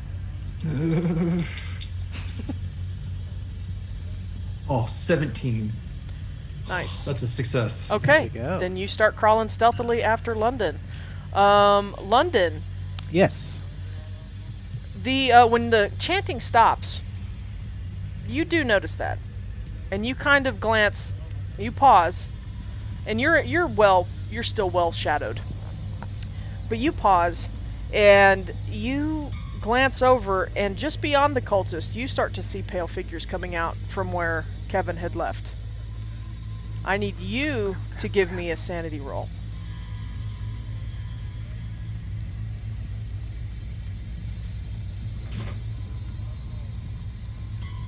That is, I believe, a failure. Is that an 85? That's an 85. I believe that probably is a failure for a 12-year-old trying to be stealthy. Yeah. So you go ahead and give me a 1d8. Be an 8. Be an 8. Ah, Just 2. no, that's a 6. Oh, was it a 6? That's a okay. 6. Another 6. So you lose 6 points of sanity. As you are, so you stop and you get a little bit of a shock. And go ahead and give me another stealth roll to see if you make an audible sound. Ooh. No sound, no sound, no sound. No whammy, Oh, no watch. whammy, no whammy. Just watch. Boom. That is a success. Okay, you don't make a sound.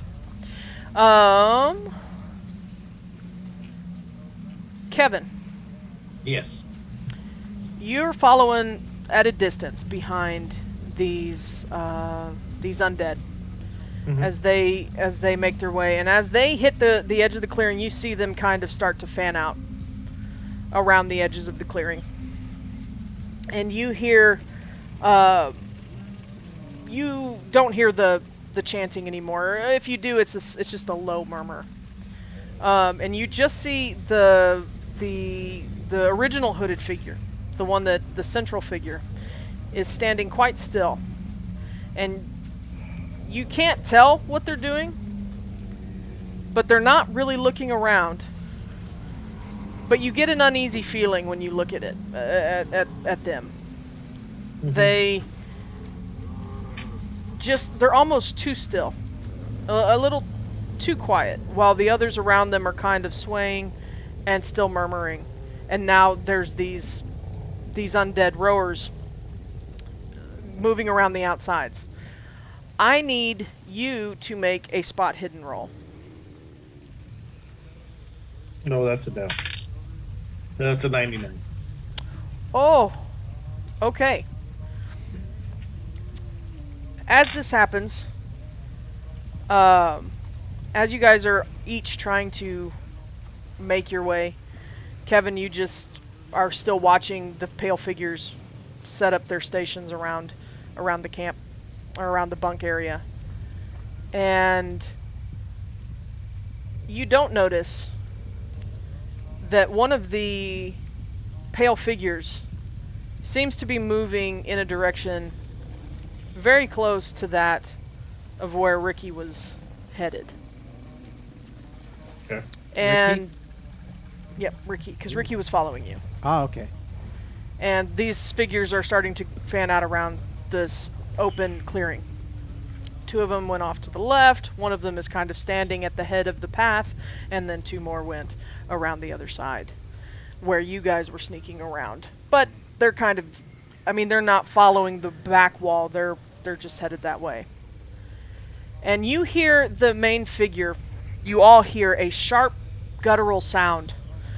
It's probably words, but it didn't it wasn't a word or words that you guys were familiar with. But you all hear it, and you all kind of feel it, and I need you all to give me a POW roll. I succeeded. Okay. I failed. I've passed, Nice. Okay. and that's a hard success. Hard success. Okay, so Ricky, you're the only one. You are frozen in place.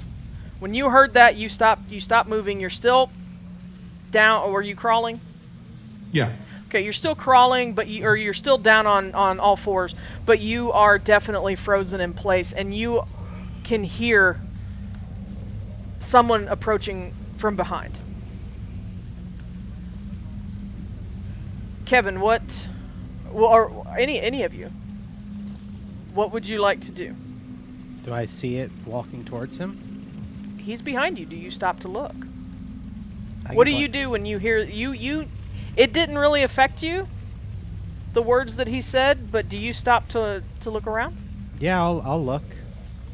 Okay, then just give me a general intelligence roll. Passed. Regular Okay. success. I can't get this guy to fail a roll for nothing. Not when it counts. But yeah, you kind of look around, and you see the 5 figures now fanned out. You see the leader, the central cultist figure, standing again still. You know that the voice and the word came from, or the words came from him. And you realize also that Ricky is now not far behind. He's behind you a bit, but he's not that far behind you. Okay. Maybe 30 to 40 feet, just around the outer circumference of this ridge wall. And you see, kind of looking at him, but you really can't tell because these pale figures, they have bulging eyes, but they don't seem to focus on much. But it's definitely headed in his direction. Like it's It's walking towards Ricky. okay. Odds or evens on my help. Or I'm gonna just run. Unfortunately. Okay. Oh. So what do you do? You know what? Screw it. I get out my Walkman with I with the headphones, turn the volume all the way up, press play, and toss it to see if I can distract them. Okay. We'll let it play some Black Flag. Okay. All you hear is that sound of the headphones. All right. I don't know if I really need to even make what I would need to make you roll for that. I guess I'm going to give you a throw Okay. to see if you get it nearest them. I mean, I know it really doesn't matter, but give me a throw to see if it gets far enough away from you to... God. Man, it's the last night. It's the last night. Okay, let's just do it. You gonna use some luck? Use that luck. Okay. So, you get it at least far enough away that it doesn't necessarily... and you do it fast enough and in such a way that they don't clock your exact location. And out from the blackness flies this, and you, Kevin, you may see this. I'm not. How far do you think you are from? How far would you get? Because there is a guy standing at the head of the path. Would you keep a distance? I keep like 10 feet away from him down the path. Okay. So. But if he turned, I could run. Okay. Cool. And then Ricky. So Ricky, what you see is out of the darkness ahead. Because you really don't see London anymore either, because he has been able to maintain a good level of stealth, and it is against this ridge wall. It's in the shadow of the moon at this point. The moonlight is not hitting it directly. Shadow of the moon. The shadow of the moon. You see this Walkman and headphone set just fly out and slide across the clearing and kind of land near the cultists, who stop immediately murmuring. There's no more murmuring. They all look at it. And the tall cloaked one immediately you just don't see him anymore. And the four start looking around, and each of them pull. One pulls a knife out of his robes. Another one pulls a knife. They don't look like any super fancy knives. They are common, maybe carving knives. They are somewhat unprepared for any kind of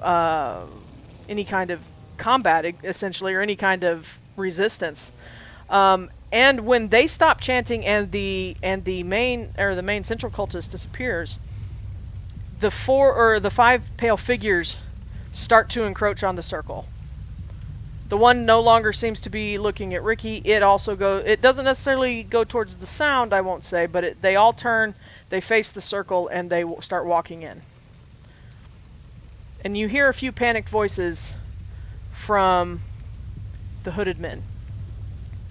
So they are all. So now, Kevin, the rower that was in front of you is now slowly making its way, step by step, into the clearing towards the men in the hooded cloaks. Can I use my slingshot to hit one of the guys in hooded cloaks? Yeah, go for it. That is an extreme success. Nice. Okay, roll some damage. They do Right not between the know it's eyes. coming. This is a. I'm not sure if it would impale or not. I'm just gonna look on the chart and see if other one stuff does, but I think it does.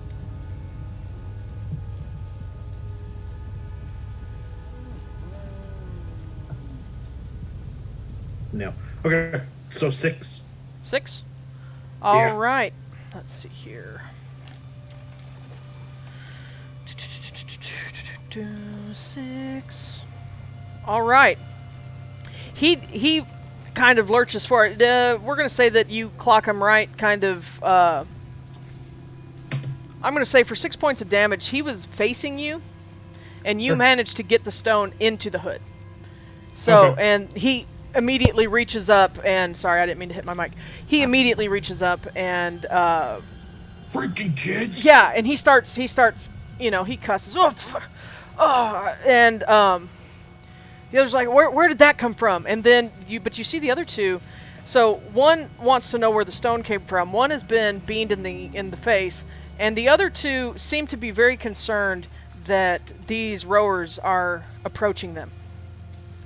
So we are going to go ahead and get into combat. Hey, real quick, can I roll an intelligence? Sure. Because Matt understands that what just happened. I want to make sure that Kevin picks up on the fact that now that the ritual summoning or the chanting is gone, they're just as in danger from those things as we are. Sure. That makes sense. Yeah. Yeah. I doubt. Yeah. He does. It's 16 under 40. Yeah. Okay. That's extreme. Or that's a hard. You definitely understand that these 5 are now. I mean, you weren't sure how. You don't think that those 4 guys are necessarily good guys, but you know that you're all on the same side at the moment. Okay. Well, you are, at least you have the same enemy. Sure. They may be distracting. If you with that roll, I'll say that they're at least distracting the rowers. Sure. For a moment. Yeah. That's the plan. Okay. So the combat. Yeah, so, John, where is my investigator's handbook? Oh, I have it. I have it. Are you looking up how we do initiative? Yeah. We just go off of dex. Yeah, so, guys, give me your dexes. 50. I'm a 50. Are we all at 50? I think so. I'm a 60. There you go. Okay. So what do we do to break the tie? Do we go off of strength? Well, we will go at the same time and she'll just dictate which one of us Essentially, goes yeah. first. So, Oh, okay, that's right. So, let me jot this down. We have... let me use a different writing thing. And honestly, in those situations, the only thing that really matters is if an NPC goes at the same time as we do, because then Sure. both of our combats happen simultaneously. Sure. Oh, Not yeah, a we're problem. going into combat, and I have no fighting skills. I've got slingshot, guys. We're doing great. And I will remind you that you do have a pocket knife. And a gnarly dagger, right? London has a gnarly London dagger, has yeah. a gnarly dagger and a pocket knife, but you have a knife too, Ricky. Yeah, I got a pocket knife. Yeah, you have like a Swiss Army or something.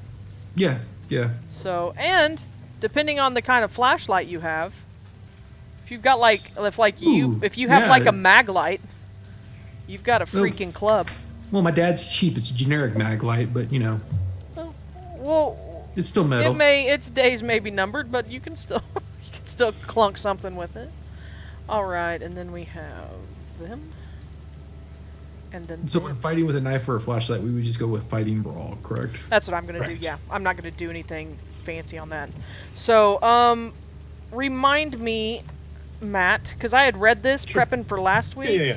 and I Yeah. forgot to read it today. So, we still declare actions, right? We do not declare actions. Do not in 7th edition? Okay. Okay, because it says we'll just- declaration of intent.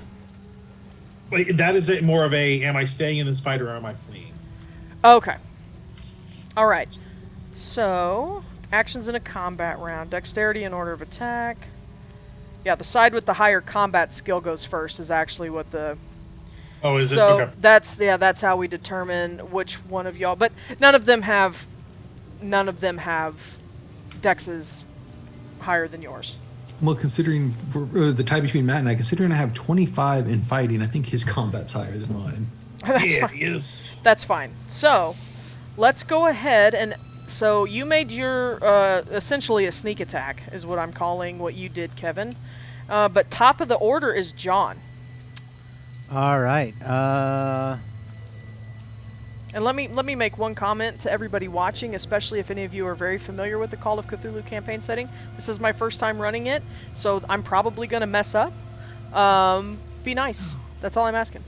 Okay. We're going to have a good some- time, and people are going to get hurt. So, Having Hopefully not us. run Call of Cthulhu for almost a year, something we need to note is that on blunt weapons, like, I don't know, stones, when you get an extreme success, it is maximized damage. okay. Nice. If it's stabbing, it's double damage. You Okay. roll the damage twice. All right, sounds good. And as far as I can tell, there's no pushing combat rolls. You cannot No. use luck on combat rolls. Nope. There's a fight back, so if we go to punch or stab somebody, they can fight back, and that could go badly. Exactly. This would also be a time where if somebody, I mean, I know we did give some subscriptions out there and things like that. If somebody wants to assign anything to anyone. Yeah, right now we're doing rerolls for subscribers. Yeah, I so- will go ahead and throw some reroll. If you guys want to throw some rerolls, assign people. I know any of you that have a subscription, because we have not utilized any of those rerolls since like last week. So I know the far lane I'm has. giving myself a reroll. I've got a reroll too. Okay. So that means that. I don't think he's on right now. I think Levi had it out. He may have had to. Yeah, that's all right. So I don't know that anybody online right now is a subscriber, but this is a great time to subscribe to help us not die. Sure. Yeah. If there's anybody in chat that would like that has a subscription, I'm pretty sure. I don't have my subscribers list in front of me, but I'm pretty sure most of y'all. I know Dorkistan has a sub. Mooncrow has a Yeah, sub. that's right. I think Jessica Stein also has a sub that she can give, as well as the And- far lane. Yeah. So for those of us that are already, because John, you are subscribed based on the gift subscription. I'm going to say that you each have one reroll from your own subscriptions. Okay. Fantastic. I And do then, too. The Mooncrow gave everyone a free roll. Oh, did she? Can she Yes. do that? I don't know. It's Well, Amanda. between her, David, and Levi. Yeah. Yeah. So Oh, yeah. Starbucks is going to give us a free reroll. Starbuck says, I want my mom to have a free reroll. No, that's cool. That's cool. I'm going to say you each give yourself a reroll. Between David, Amanda, and Levi, you each get another reroll. Okay. And then I have one reroll for my subscription. Fantastic. Does that work for everybody? No, I don't That like sounds your great. reroll. You have Hey, we two, got two of Shawn. them. I'm good. Yes, but your rerolls will hurt us. Maybe. You don't know. Somebody could come and save your butt. I doubt it, but Lloyd is either... Look, it's Iker. yeah, Here comes you. Guys, I purified it. exactly. Actually turned it into acid, throws it on the zombies, and they all die. Oh God. All right. So top of the order is John, or London. London has the fastest dex. Have the He's zombies Dexy. moved towards the, like, past us? Could I reasonably stand and run? You just want to bolt for the exit? Basically, unless there's no chance of getting away Okay. right this moment. No, I mean, the cultists, there are going to be people that see you, but the rowers are now focused on the cultists. They're heading towards this summoning area where the ritual was occurring, but the chanting stopped and the ritual leader has disappeared. You do not know where he went. You're not even sure you saw him leave. Yeah. You just know he was there and then he wasn't.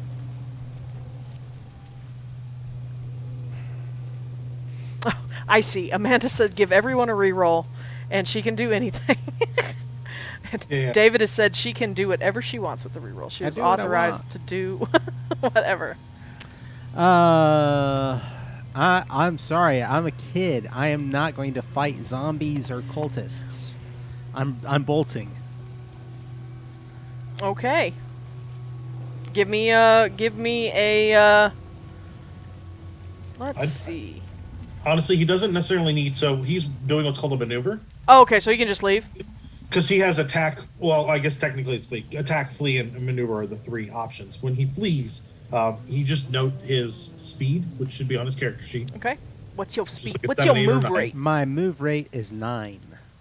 So he's actually pretty fast. So if something else is going to chase him, you're going to assign a move rate to that. It should be on a character sheet somewhere, and then Okay. you'll just keep comparing those, and then there might need to be rolls. Okay. What usually makes the move? Like, what is the figure on the move rate?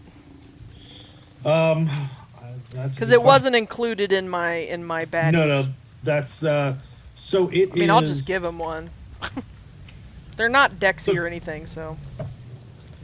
It's part of the character derivative stats during character Yeah, creation. I just don't remember what it was. I feel like I it's. thought it was something very odd because it's like dex and size. So if That makes both sense. the dex and size are smaller than, or dex and strength are smaller than size, it's move 7. If either dex or strength is equal to or greater than size, or if all three are equal, it's 8. If strength and dex are greater than size, it's 9. So like mine right now Okay, I is see. 8 because my strength is higher than my size, but my dex is the same. Okay. Cool. And then, I'm just going to you jot this down deduct real one fast. from move if the age is over 40, and Okay. then 2 if the age is over 50, and so on and so forth. Technically, these dudes have been in the lake for 30 years. No, I get it. Yeah, but they were really athletic before they were in the lake. It's true. It's true. All right. But I want Walking Dead kind of zombies, not another 48 days speedsters. Yeah, no, not World War Z. Yeah, no rage zombies, please. No rage zombies. Okay. So you bolt, and then because you're not trying to be stealthy, I assume you're just taking off. Yeah. You're gonna make it with a move rate of 9. I'm not sure how that necessarily translates. I think I thought that you were about 20 feet from where the path began. So I'll say that you get there. Okay. You are definitely noticed, though. Oh yeah. The other cultists see you. You are just not a priority at the moment. In Yep. fact, I think you hear one of them go, "Go!" Like they yell for me to go? Yeah. Yeah. Well, somebody says run, and that's enough for you. Yeah. So next in line will be Kevin and Ricky. I hear the run and I see London take off. I'm like, yep, I'm gone. Okay. And I've got a speed of 9 too. So You've got a speed of 9. Cool. I'm going to target one of the guys that's looking at the zombies and shoot him. Okay. the longer the zombies eat the 4 dudes in the middle, the more likely we're going to get away. I agree. 55. So he will be able to dodge or perform in a maneuver, but I'm not sure there's a maneuver that he can do on me right now. Okay. So we would need to get at least a success, and then we would compare numbers if he gets at least one. Okay. All right, 1 second. I'm making a quick adjustment here. And, let's see. You sunk down a little bit in your Oh, I'm chair sorry. there. That's okay. I'm also looking at the book. That's my fault. No. I appreciate the assist. So I just wanted to make sure everything was kosher on there. And, yeah. So he needs to make... Oh, you said you're not sure if there's a maneuver, but he would need a success. There's not really a maneuver. It would be a dodge. Okay. So this cultist is he's fitting to dodge. He did not. Okay. So he'll take 3 points of damage. And this is the same one or a different one? Different one. I'm trying to keep them all in the circle or trying to come out after us and get closer to the zombies. Okay, cool. So, and Ricky, you just moved, so you're just following London? Yep. I'm probably 10, 15, 20 feet behind him. Okay, yep, that works. So you have at least another round before you're going to make it to the trailhead. It is now... I'm looking at the wrong thing. Here it is.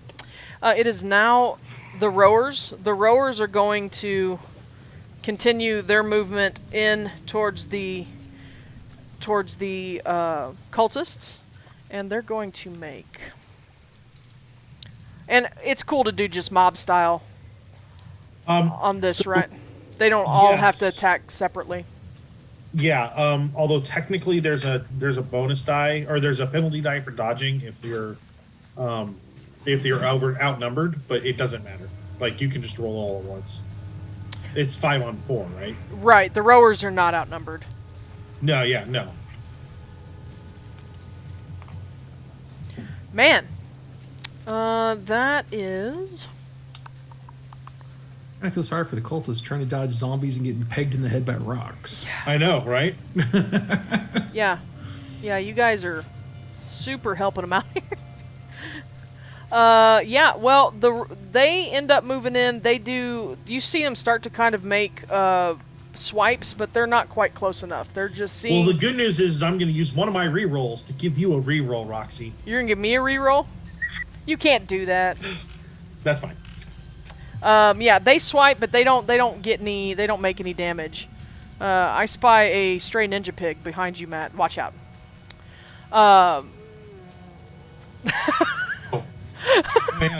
Yeah, free range ninja pig. Sorry. So that happens, and so now the cultists get the chance to act, and let's see if they manage to do anything. They're all just kind of stay back, and brandishing their. One's got like a baton, like a billy club or a nightclub, and a nightstick. Yeah. Is this their fighting back against the initial zombie attack, or is this their own initiative? This is their own initiative. Okay. Fighting. Yeah, they don't. They're kind of just backing up. The undead were not really close enough to do anything. They're just making swipes and moving That's in. fine. What is that? 16. That's a 16. So we're going to say, now these guys are outnumbered, so they should have technically gotten a penalty die, but I'm not going to worry about it. Yeah. The two that have not been beamed in the face with rocks make like lunging swipes with one with a billy club and one with a knife. And let's see what they do at the rowers that are closest to them. So for Good thing Damage, none of us named ourselves Billy. We would get beaten by that club. it's a club for Billy. Yeah. Let's see here. So I'm just gonna roll. I had to. Boo. Boo, I say. Is there like a jingling in the background? A little bit. Okay. Do you want me to turn that down? No, that's fine. It's just barely coming in. I mean, I can make it a little louder. It's kind of a That's better, yeah. a whine. Yeah. So that's a 4 + 2 for one of them. So one of the rowers gets 6. Clonk. And another one. Rude. These gets- cultists invite him out of the lake. Now they're just whacking him in the head. I mean, come on. Well, they weren't supposed to turn on him, you know? Well, there's that too. So yeah, 1d6 + 1 + damage bonus. Oh, what if they're doing this to appease the rowers and we're just kind of screwing shit up? I feel good about that. You don't summon zombie rowers and not do bad things to make it happen. It's true. But what if, because we interrupted the ritual, we're going to release, something even worse? Well, is what happens. So you see these two cultists. One swipes out with a knife and the other with a club, and there is and you see the knife. Anybody who's looking, which some of you may Just not me. be, but what you see, Kevin, is the knife does kind of go through the midsection on one of the rowers, because the guy with the knife lunges forward and cuts pretty savagely, and it slices right into him for 6 damage, and the rower seems pretty much unaffected, and all that really oozes out of that is you see some mottled gray innards that are still in there, and just filthy water just Yeah, kind of leaking from the wound. I'm gonna feel bad for this question. Do I need to make a sanity check? Yeah, From that? yes you do. Okay. Yeah, it kind of sounds, it's almost just like you just hear water hit the dirt. How much do I lose on a failure? On a failure, I'm gonna say roll me a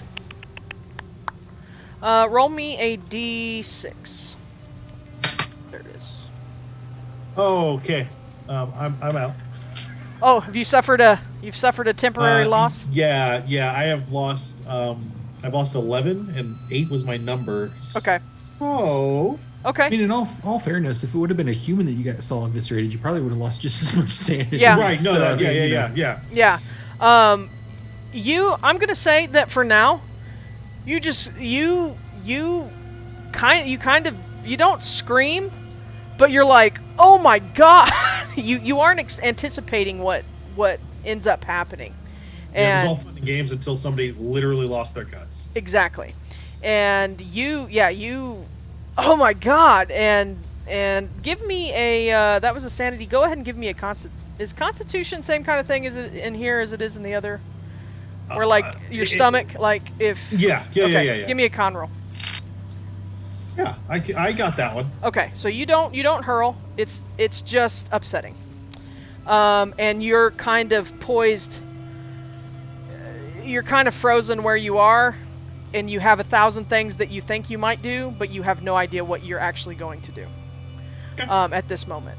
So, the other that was just for the knife slice.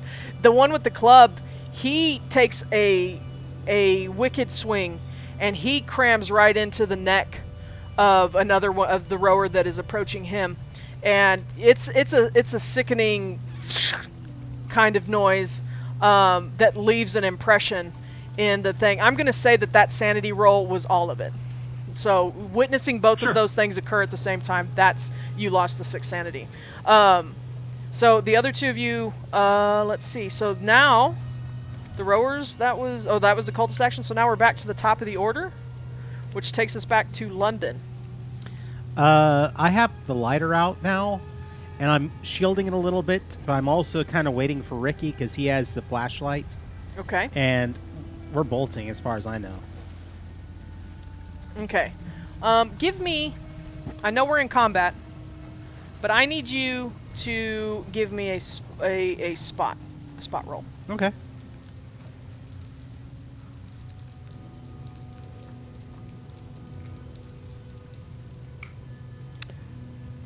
Oh wow! I'm using my reroll. Was it crit? You got a crit fail. You can't. Okay, this is a question. I didn't say it out loud, but crit. Not. I've seen it done where you can't reroll crit fails. You kind of have to take. So it. it's. But I'll in combat, but it's not a combat roll, correct? Right. This was a trait roll, or essentially. So I mean, Skill he could push it, but the consequences would be dire. But I can't use my subscriptions reroll. Oh, yeah, that's up to Rox. Yeah. See, the way that I've seen it done on other channels is you can't reroll crit fails. Oh, well. Okay. I mean, I'm but good with that. No. I Let's will. go. I will Let's let. go with I it. will It's let the the last channel night. Let's do vote. I mean, if you guys I want to, think that's a good. If it's a crit fail, which is very rare. It is. It's hard to do. Okay, so you can't reroll it. Okay. But on this crit fail, I mean, at least it was just a spot roll that you were doing. You don't see anything, and you try to move your pace because you're just bolting, right? Or no, you were waiting. You're He's waiting for me. Ricky. Yeah. Okay, so you don't see anything, Ricky. Yes. I'm gonna go ahead and let you act before Kevin. Ricky, I need you to, or what would you like to do first? I'm still running towards London, and at this point, I've got the flashlight on. Okay, so you see Because- him. Yeah, I see him. I'm running towards him, like, oh, thank God, someone waited for me. Okay, I need you to make a spot roll. Yeah, okay. I'm gonna use my reroll. I got a 54. Okay, that's why they're here. My spot is 25, so I mean. That's fine. That's fine. Oh yeah, that's great. A 96. So I don't see anything except London waiting for You see, me. okay. Aww. I have You only I just have have eyes for London. Only have eyes for London. Okay. Well, I'm going to say that while you're running, your light starts to flicker Oh, quite a bit. But you just keep running, and since he Flashlight, stopped, dang, Dad. yeah. So you start jiggling your light there, and you just about bowl into London. So you stopped. I'm going to give you a chance. Do you want to try to call out and interrupt him and say, whoa, whoa, whoa, whoa, whoa, whoa, whoa? Yeah. Okay. Okay, give me a... there needs to be an interrupt action on here. I just need to make up my own rolls. Give me... just give me a dex roll. No Do I get to dodge. oppose it? Oh, give me a dodge. Yeah, give me a dodge. That Dodge? makes sense. There you That go. makes sense. There we go. That's a success. Okay. You don't need to oppose it. You're just running and you're focused on your light. I'm going to... Because your spot was kind of bad, I'm going to give... but neither of you are paying a lick of attention to poor old Kevin, stranded across the clearing, seemingly frozen in fear. So Really? yeah. yeah, he just had temporary sanity loss. Yep. He's stuck. So Kevin, Yes. give me. Sorry, I didn't mean to breathe so heavy into the mic there. Give me. I'm just kind of gonna wing this. I don't know if there's actually if you're. Because I'm kind of feeling like you're shaking, and I kind of want you to unshake. Yeah. Oh no, we forgot Kevin. Exactly. It's the name, Kevin. It has cursed you. It has cursed you. Kevin. Kevin. Yeah. Somewhere, Catherine O'Hara is cussing out a police officer. That's right. What's his name? John Candy will pick her up and. bring Yeah, her and they'll home. play jazz all the way back to in the back of a pickup truck or in the back of a cube van. Yeah. Okay, go ahead and give me. I'm gonna say give me a POW. Yeah, that's a good one. Yeah, I succeeded. You succeeded. Awesome. All right. So I'm gonna go ahead and give you a normal action. I am gonna say that your pace is halved, Okay. or your move rate. I'm sorry, because you're very indecisive. You're just, what do I do? And probably about the thing that you know has been working has your slingshot. Yeah. So I'm gonna shoot one of the zombies in the back of the head. Okay. Nice. No, I'm not. No. Oh wait, I'm gonna reroll. I'm gonna use my reroll. You can Yes. use a reroll. No problem. Worse? Better? Yeah, it went from an 85 to a 91. Okay. You have 2 rerolls though. Yeah. You know what? I don't need it next week. I'm killing you guys next time. Yeah, next time you're on the other side of the table. Oh my gosh! It's a 99. Okay, well, I'll let you take the better of those, so I'm not gonna. So 85. 85, which is still a failure. Yeah, you launch that rock. It misses the rower. And it kind of it plinks off the thick fabric of the robe of the cultist that is kind of standing in front of him. But and he's like, he just kind of looks offended. If a hooded figure that you really can't see their face could look offended, you can tell that hooded figure is definitely offended. And the rower actually seems to take note of it and looks back, and it's the one that had clocked you earlier too in the tree. And so he has turned. For the rowers, then, I'm going to let them... They are now engaged in essentially melee range with the cultists, except for that one who stopped when that rock pinked off the guy in front of him. And he has stopped and turned. And I'm just going to do a... I'm going to do a little... fighting roll for them to swipe at the cultists. And they rolled an 80. They're terrible. Like, maybe if they had some oars in hand, they'd be all right. But they suck right now. And I'm gonna say, if they miss, do the cultists get a chance to fight back or dodge? So no matter what, the cultists will get to choose fight, dodge, or maneuver. Okay. And if they choose to fight back, they also roll combat this round, or during the cult or during the zombies' turn. Okay, then one of them. Oh, go ahead. And if they succeed, then they deal the damage like normal. If they don't succeed, then it's just everybody fails, then nothing happens. Okay, cool. Well, I think one of the cultists is going to fight back, but the other three are just going to kind of square dance. Chaosium put together this really handy dandy flowchart. Yeah, it's a super great flowchart. Okay. On page 109 of the Investigator's Guide. I'm showing our listeners at home. Okay. It's really good for this, and it kind of takes you through the steps. So. Okay, and we are going to go a little after tonight because we had to take a longer break. So, don't worry, y'all. We're going to finish this tonight. I won't keep us too long. So, so the cultist that decides to fight back, he actually he clears that roll, so he gets to do damage as normal. Yes. All right. So he does. The only thing that changes on fightbacks is you can't do impale damage on extreme successes. Okay. Well, the one that he fights back to, he whacks it really good with his blade. It's kind of like a machete or a tanto shaped blade, and he essentially lops that one from shoulder to rib, crosswise, and that rower is on the ground. So the go wider. Huh? And Kevin's eyes go wider. Yeah. I'm gonna leave you where you are with your insight. I'm not gonna make you make another roll. Now the one that did turn around, I'm gonna see if he's going to go ahead and turn and start to pursue you. Okay. But he's not gonna make it to you this round. So at this point, I need.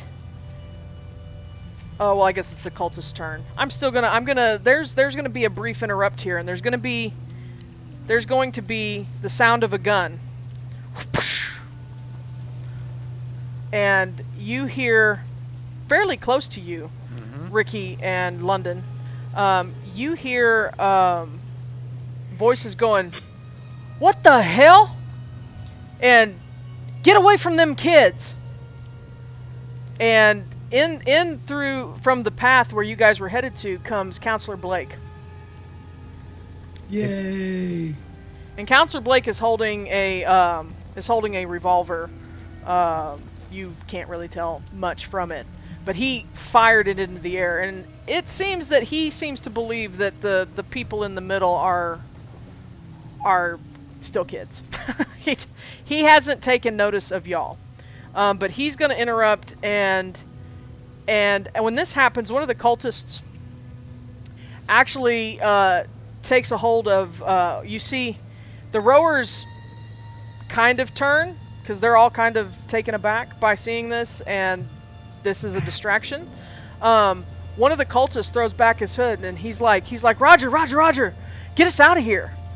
And he's like, what the hell? And so he comes in, and actually behind him is Lloyd and Heather and the other kids. Oh, Oh, Lord. jeez. So he's like, you kids stay back, But he was like, where in? And he starts calling. He's like, Ricky, Kevin, what are you doing in there, Gary? And it's kind of a commotion. So I'm gonna we're still in combat, but it's a little harried right now. So the cultists actually missed their fighting action because this has kind of thrown a spanner into it. So we're gonna go back to the top. London, you are about 10 feet away from where Counselor Blake has just entered. And Ricky, you're there too, because Right. you're Yeah. so. What do you guys want to do at this point? Personally, I'm going to run up to Counselor Blake and just start babbling out zombies, cultists. Kevin's still down there somewhere. I don't know what happened. I think the zombies ate him. That's reasonable. What the hell are you guys doing here? I London. I keep on running. I'm like, run, bitch. Okay, so London, you passed the other Oh, two yeah, counselors I and the passed kids. the You just counselors, you the try kids, to I'm you just try to like, get past. Okay. Work it. Okay, well, we'll come back to you. So, Ricky, you stay there with Counselor Blake, and Counselor Blake is just like, get behind me, you get out of here, because he does not want to take a chance. And he's like, what? And the rowers are starting to now, because the cultists see an opportunity, and they start to move towards the exit, and here come the rowers coming after them. And the cultists can move a mite faster than the rowers can.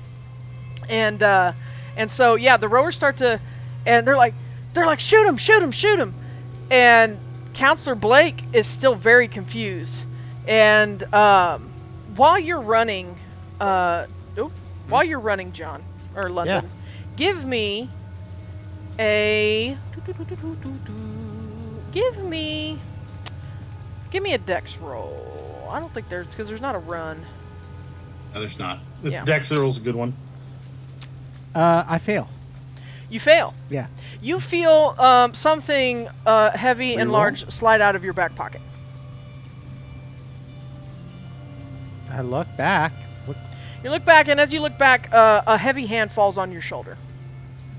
And it makes you feel a way that you don't like, and I need you to roll me a POW.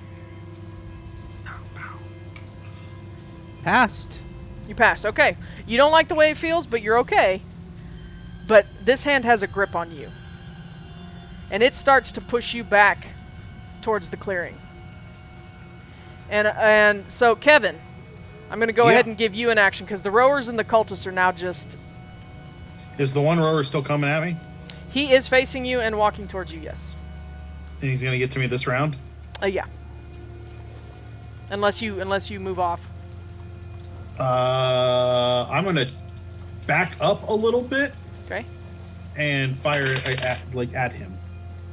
How far away is he? Within I'm going to say 20 feet. 8 feet of me? Sure, why not? Okay, then I get a bonus die. Okay, yeah. Go ahead. Go ahead. Let's kill Doesn't some. matter. It rolled the same thing. I still hit. Okay. And that is that's a hard success. He can dodge. Okay, let's give her a shot. It's a 52 on that dodge.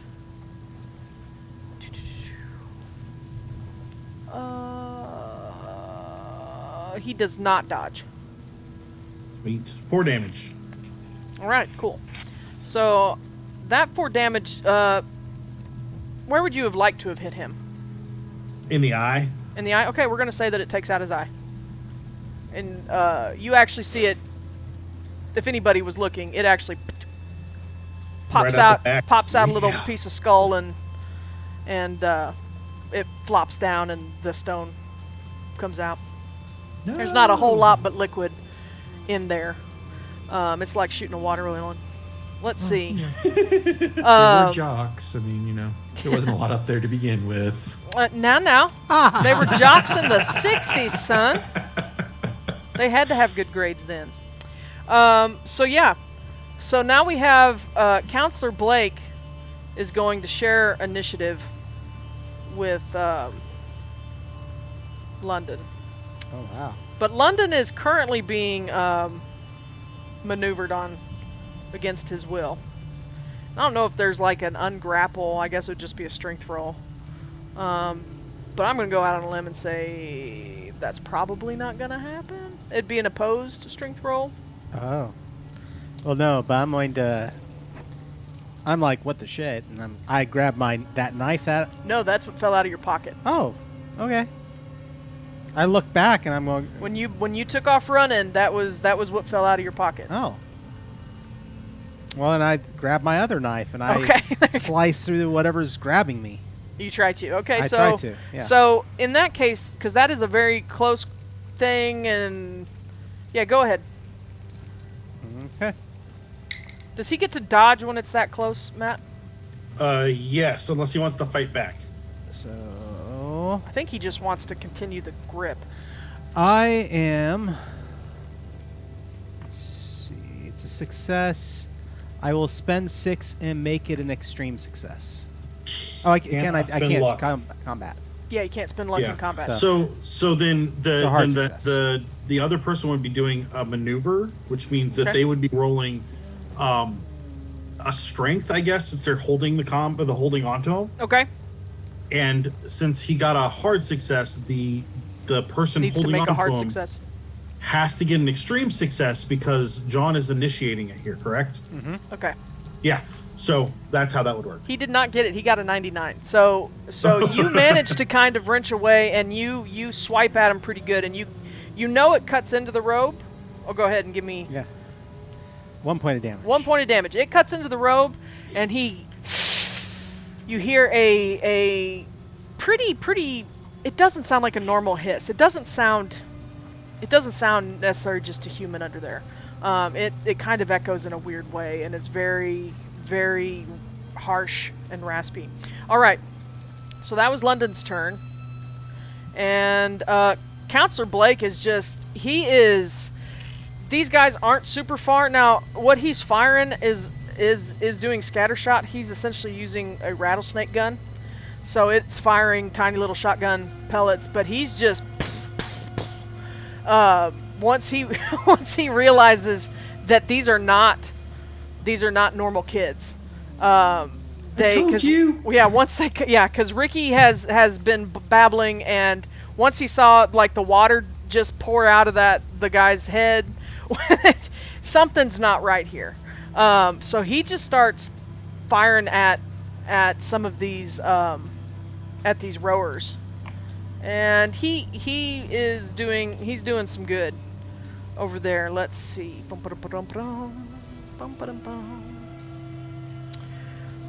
Counselor Blake, where's your damage, son? There it is. So yeah, he does 7 to one of them, which takes down another one. And about that time, wait a second, I had one more person, didn't I? Did I not? One on me. Yeah, no, there's the one on you, but I thought I'd had in here. I had. Okay, so Lloyd is also on your same check, so it's all the three of you. It's London, Blake, and Lloyd.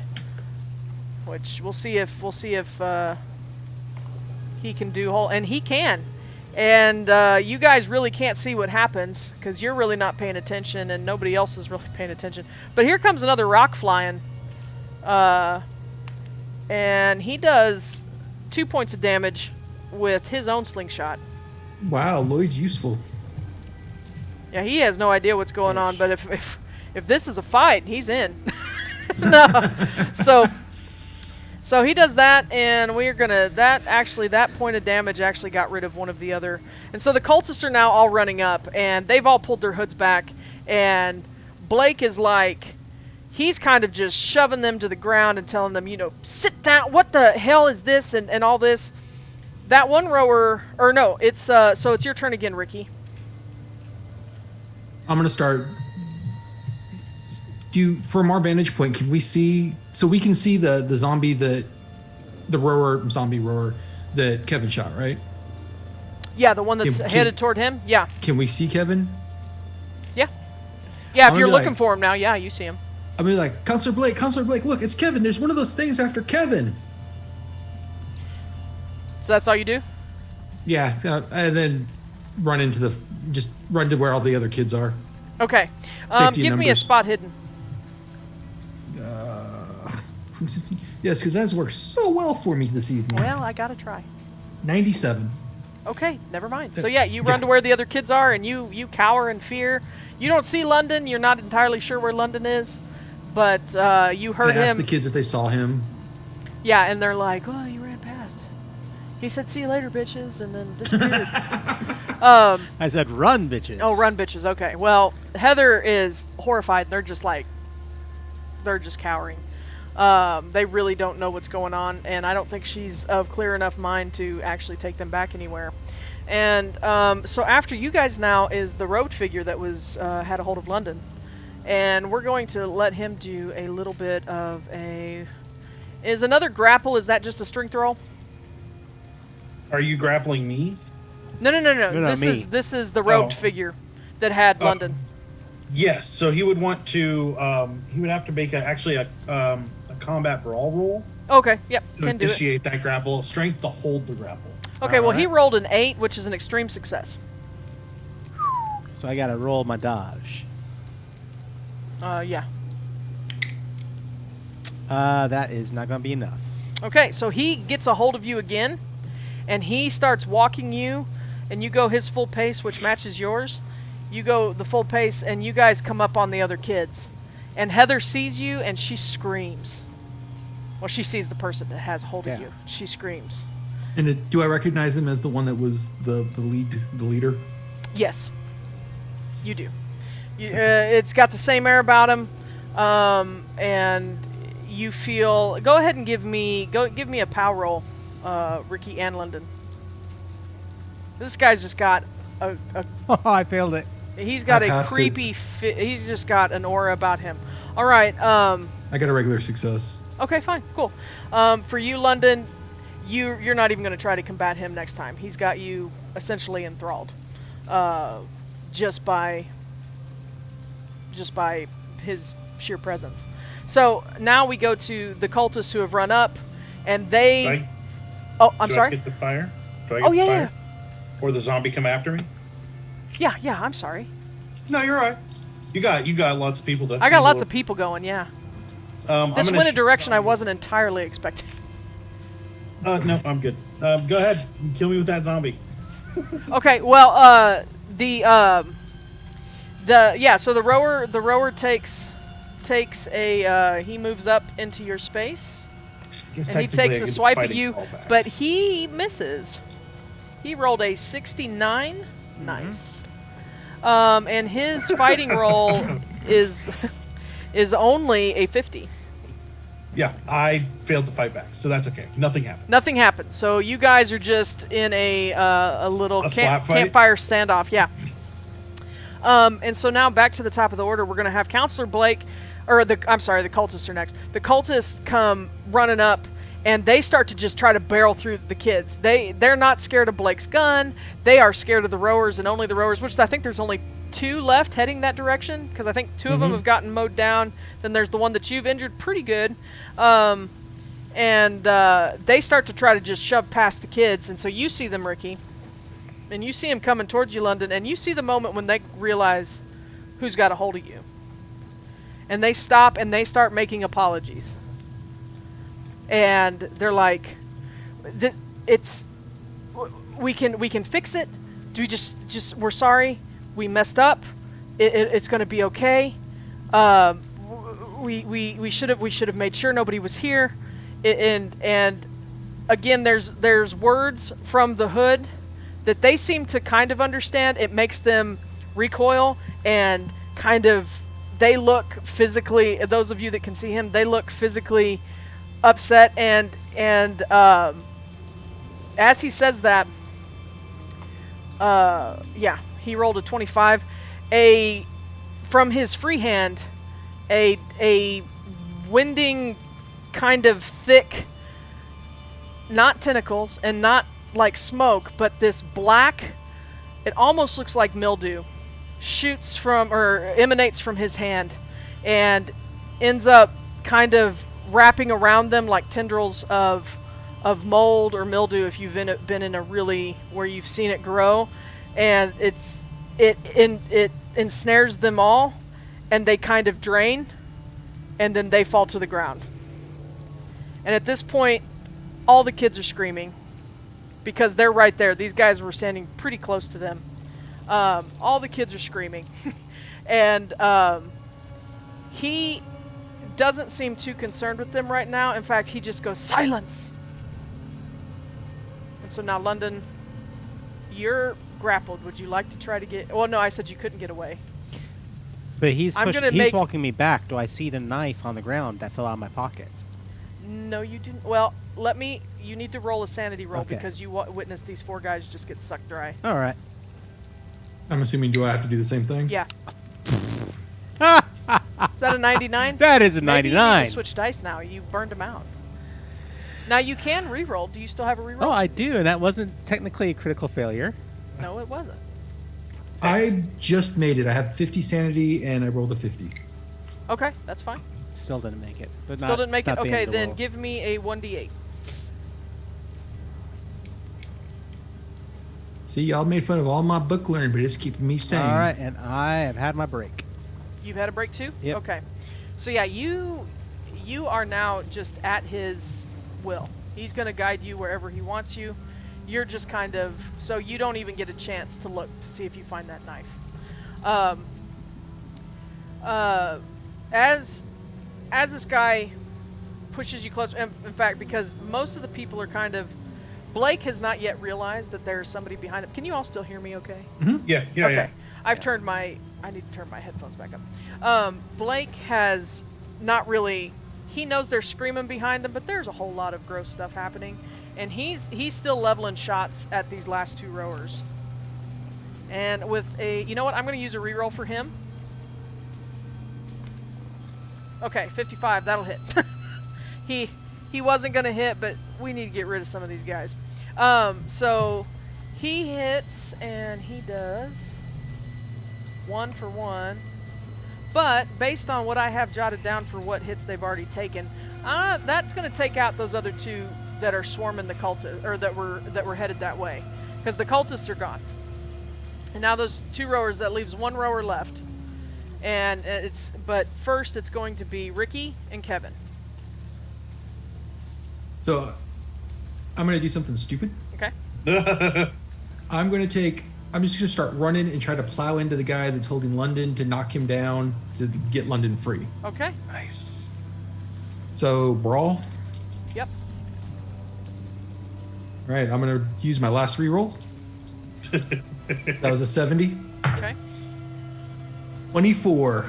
Yeah. 24. Nice. That's So a success. He gets to roll a dodge, right? Yes, or he can fight back. He could Backhand he's forward. gonna straight arm to block him. No, he's gonna roll a dodge, and his dodge, he just makes it. Oh. Oh wait. However, Oh, however. because you both have the same level of success. Oh, never mind. Defender wins because it's a dodge and not fight back. If he fought back and got the same level of success, the initiator would win. But because he's dodging, the defender wins. Okay.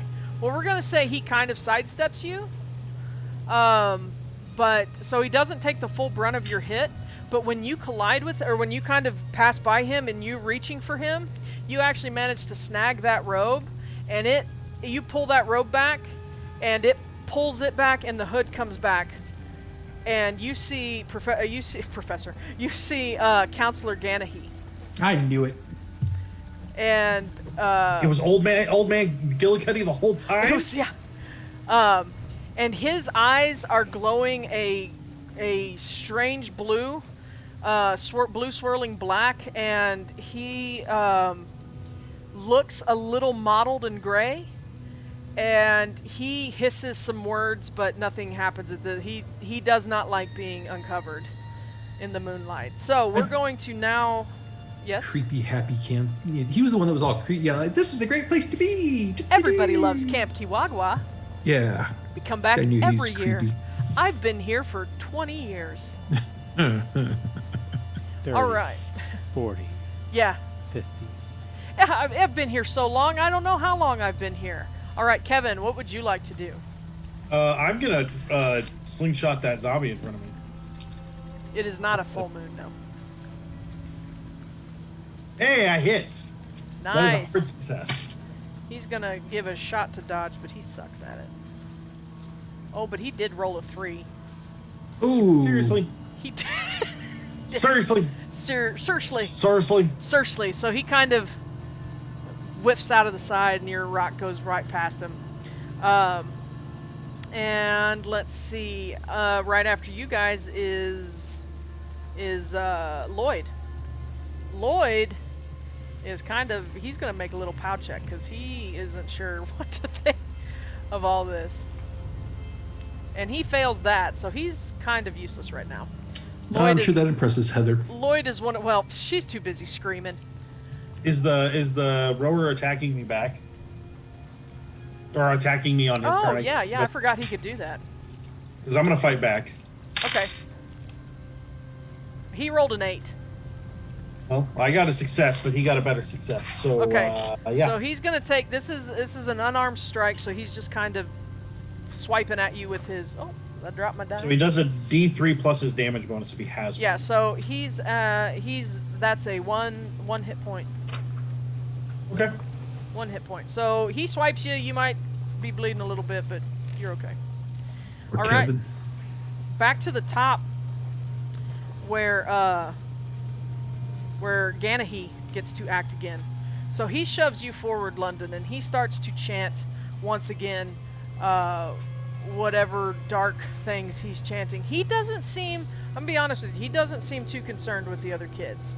He just doesn't want anybody to leave. He's doing something, he starts to chant, and the rower that is still on Kevin actually listens. He seems to stop when his voice starts. And he's going to kind of pause. He still has a hold of you, and I need you to make a POW check.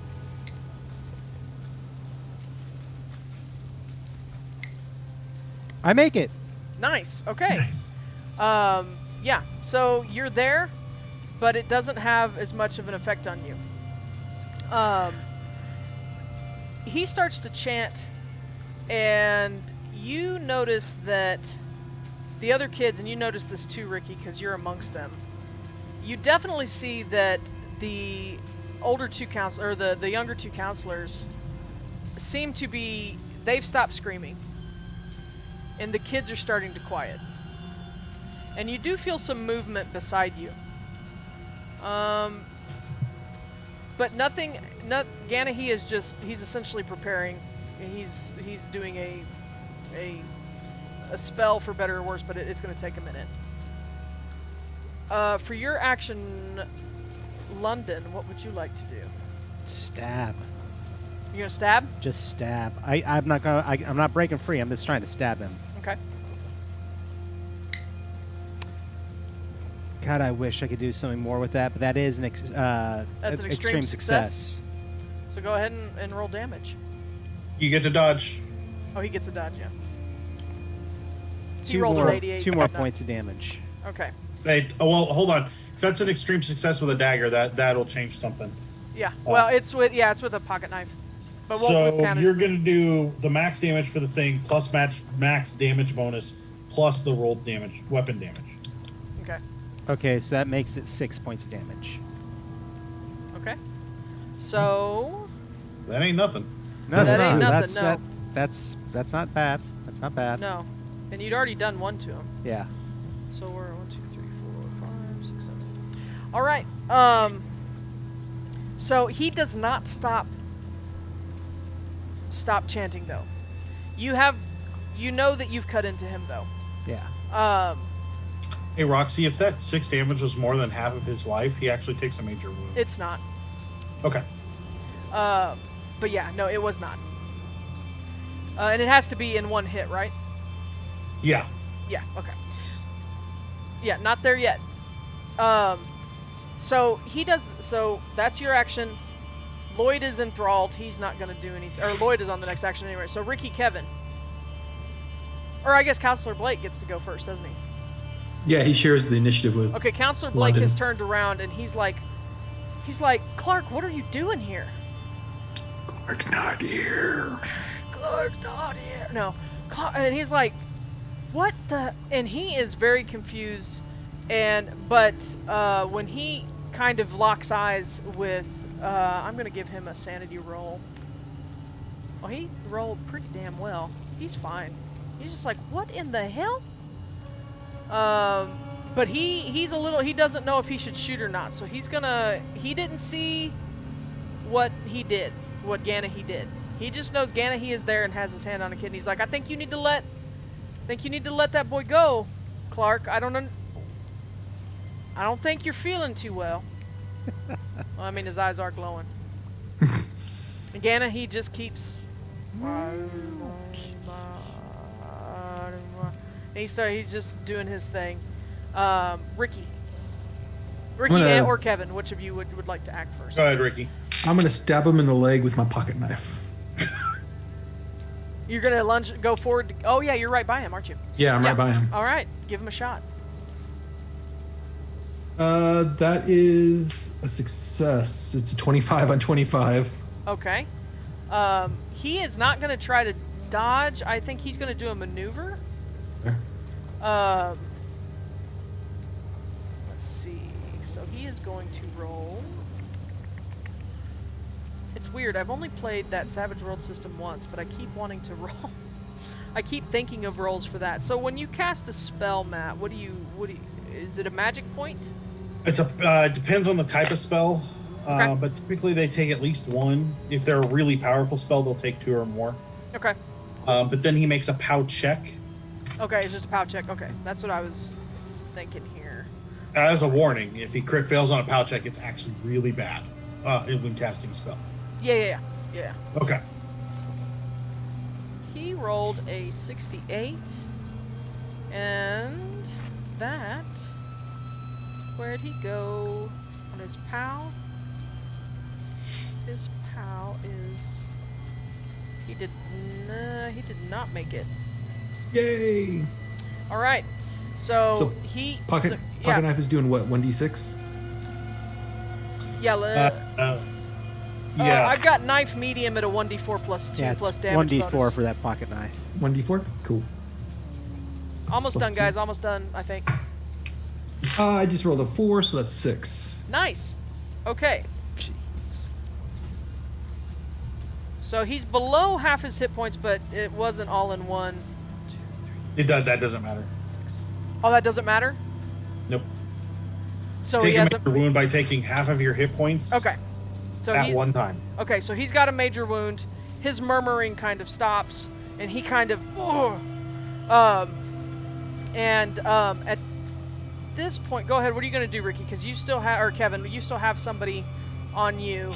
I fire my slingshot and a hit. That is a hard success. Okay.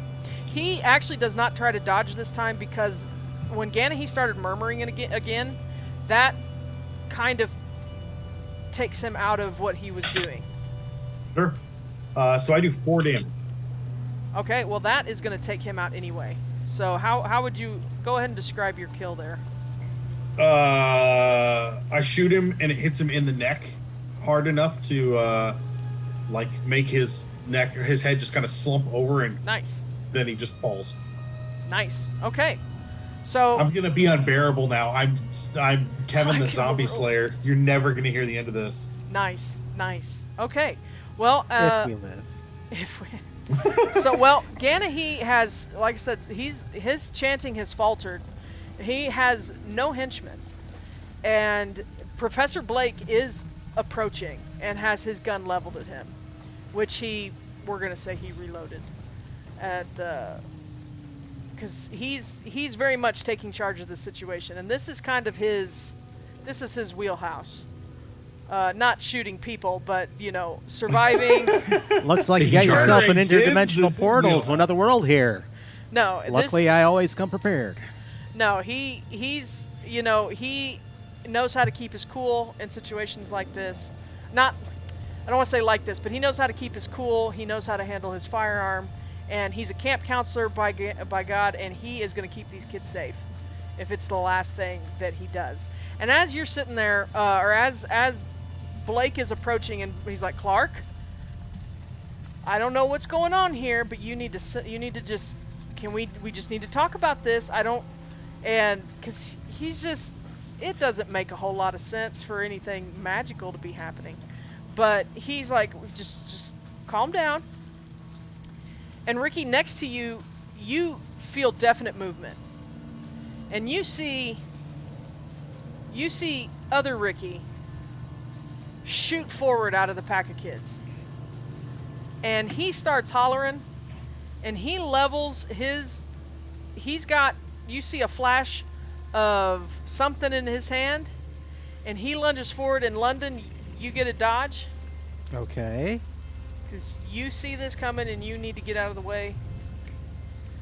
A dodge. Okay, you dive off to the side. Little other Ricky, he comes charging with that knife that you dropped out of your back pocket, and he shoves that thing square into Ganahee's belly. Because he's a Icker killed Ganahe?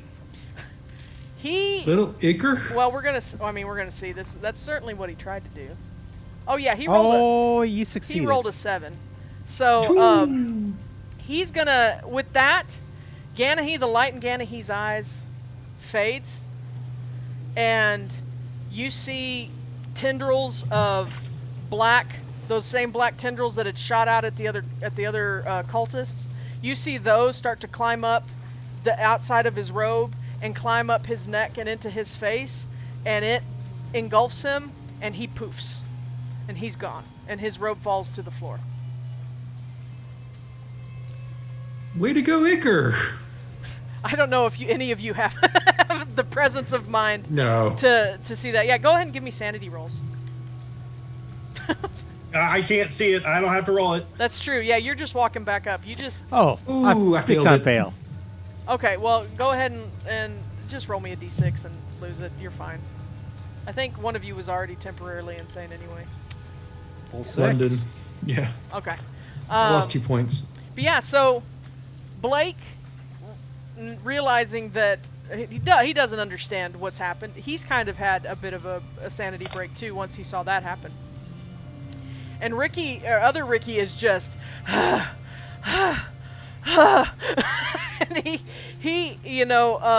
he just kind of drops the knife, and he's just standing there. I mean, he kind of seems like he doesn't even realize what he did either. And you guys, Counselor Blake tries to get you guys back focused, and sorry, I realize this creepy music is still going on. It's alright, it's still creepy. He gathers you guys up, the night quiets down, and he says, we need to get back to camp. And he starts leading you guys out. Camp or camp by the lake? Well, I mean, I think he decides that he's got a radio, and he radios back to camp proper, and he calls for a couple four-wheelers to come out. And you guys end up getting back that night to Camp Kiwagwa and abandoning your Roughin It camp because you roughed it pretty good. Mom. Yeah. There is a flurry of phone calls the next day. There is a lot of damage control being attempted. Counselor Ganahee is just gone. Nobody seems to really know where he went. The maintenance guy and the lawn guy and one of the local courier guys, they're all gone. They don't, nobody's seen them. And you guys aren't really talking about a whole lot to anyone else. I'm sure Kevin is telling you guys, I killed that rower. Nobody else saw it, so they're like, yeah, okay, whatever. Last time I saw you, you were up a tree. Well, I think they kind of just assumed that when when Mr. Ganahee died, that all the rowers kind of died too, because they missed a lot of that. But Kevin is adamant that he was the one who I did killed it. a zombie. But yeah, so there's a flurry of phone calls. Counselor Blake kind of takes charge, and he just says, due to some unforeseen events and, something happened. He makes up some story about there's some sort of chemical spill at the local whatever upriver, and it's draining some gross into the lake, and it's just better if we all get the kids out of here. And so all your parents come and pick you up, and that you all survived. Do you have any parting words? A couple of kids are going to need some therapy. Yeah, jeez. Yeah. I will say, London, that place where you pricked your finger, it stays sore for a while. And you think, once it kind of, even when it closes, it leaves kind of a dark mark on your finger there. It looks just a little odd, but if you don't pay enough attention to it, it don't mind you too much. When my parents picked me up, the first words out of my mouth was, "I told you it was going to be horrible." Your dad just kind of, all right, son. Well, we'll pick a different camp next year if you don't like this one. I just get real big, like. They're No. putting another camp farther downriver. That we've already been looking at the brochures for. It looks really cool. It's a science camp. You like science. On this lake and river? And that's about the time you guys drive off into the sunset. London, your parents come and pick you up in their pickup truck. And what do you say to them? I don't know if London said anything in a while, because I was 6 points away from half my sanity. Well, I mean, it's been a day. You're okay. So I'd probably just like, yeah. I think next time I want to stay in town. Maybe go to like a music camp or something. You didn't like it? You were so excited about this one. You said you'd picked it out for reasons. Yeah. No? Well, we'll talk about that. We got the rest. We've got a whole year before we have to decide. And your mom kind of looks at you funny, and she goes, I think this is the first time in a while that I've seen you without them headphones around your ears. Yeah. And they drive off. And then your mom comes and gets you. Yeah. Do you say anything? Best summer ever. So your sanity break is straight up denial. Oh, duh. Always. He killed an undead rower. And that, friends, is where we're going to end it. At the end of the summer, they survived.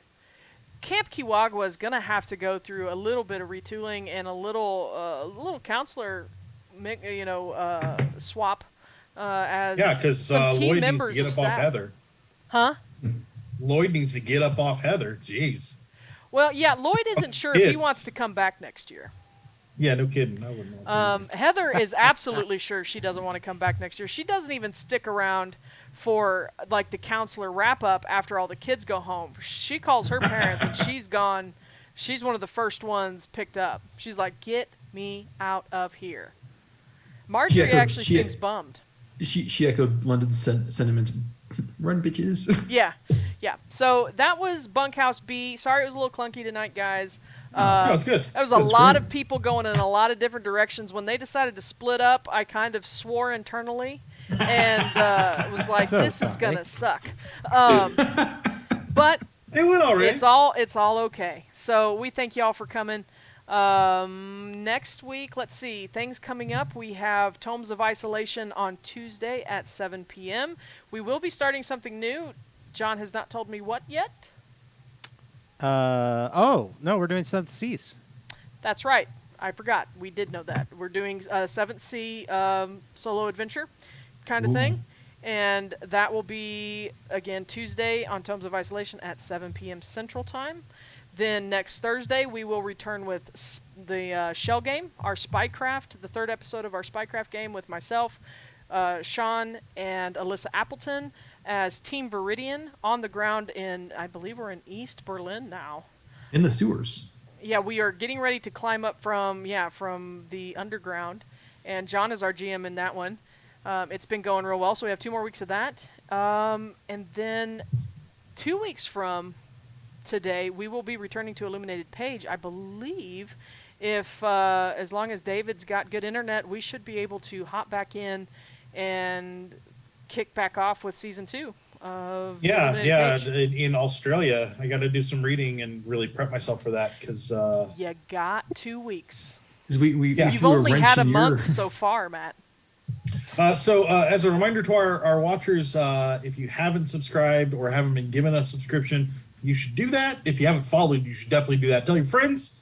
We're here every Thursday and every Tuesday. Come out, tell us what to do on Tuesdays, make fun of us on Thursdays, and have fun with us.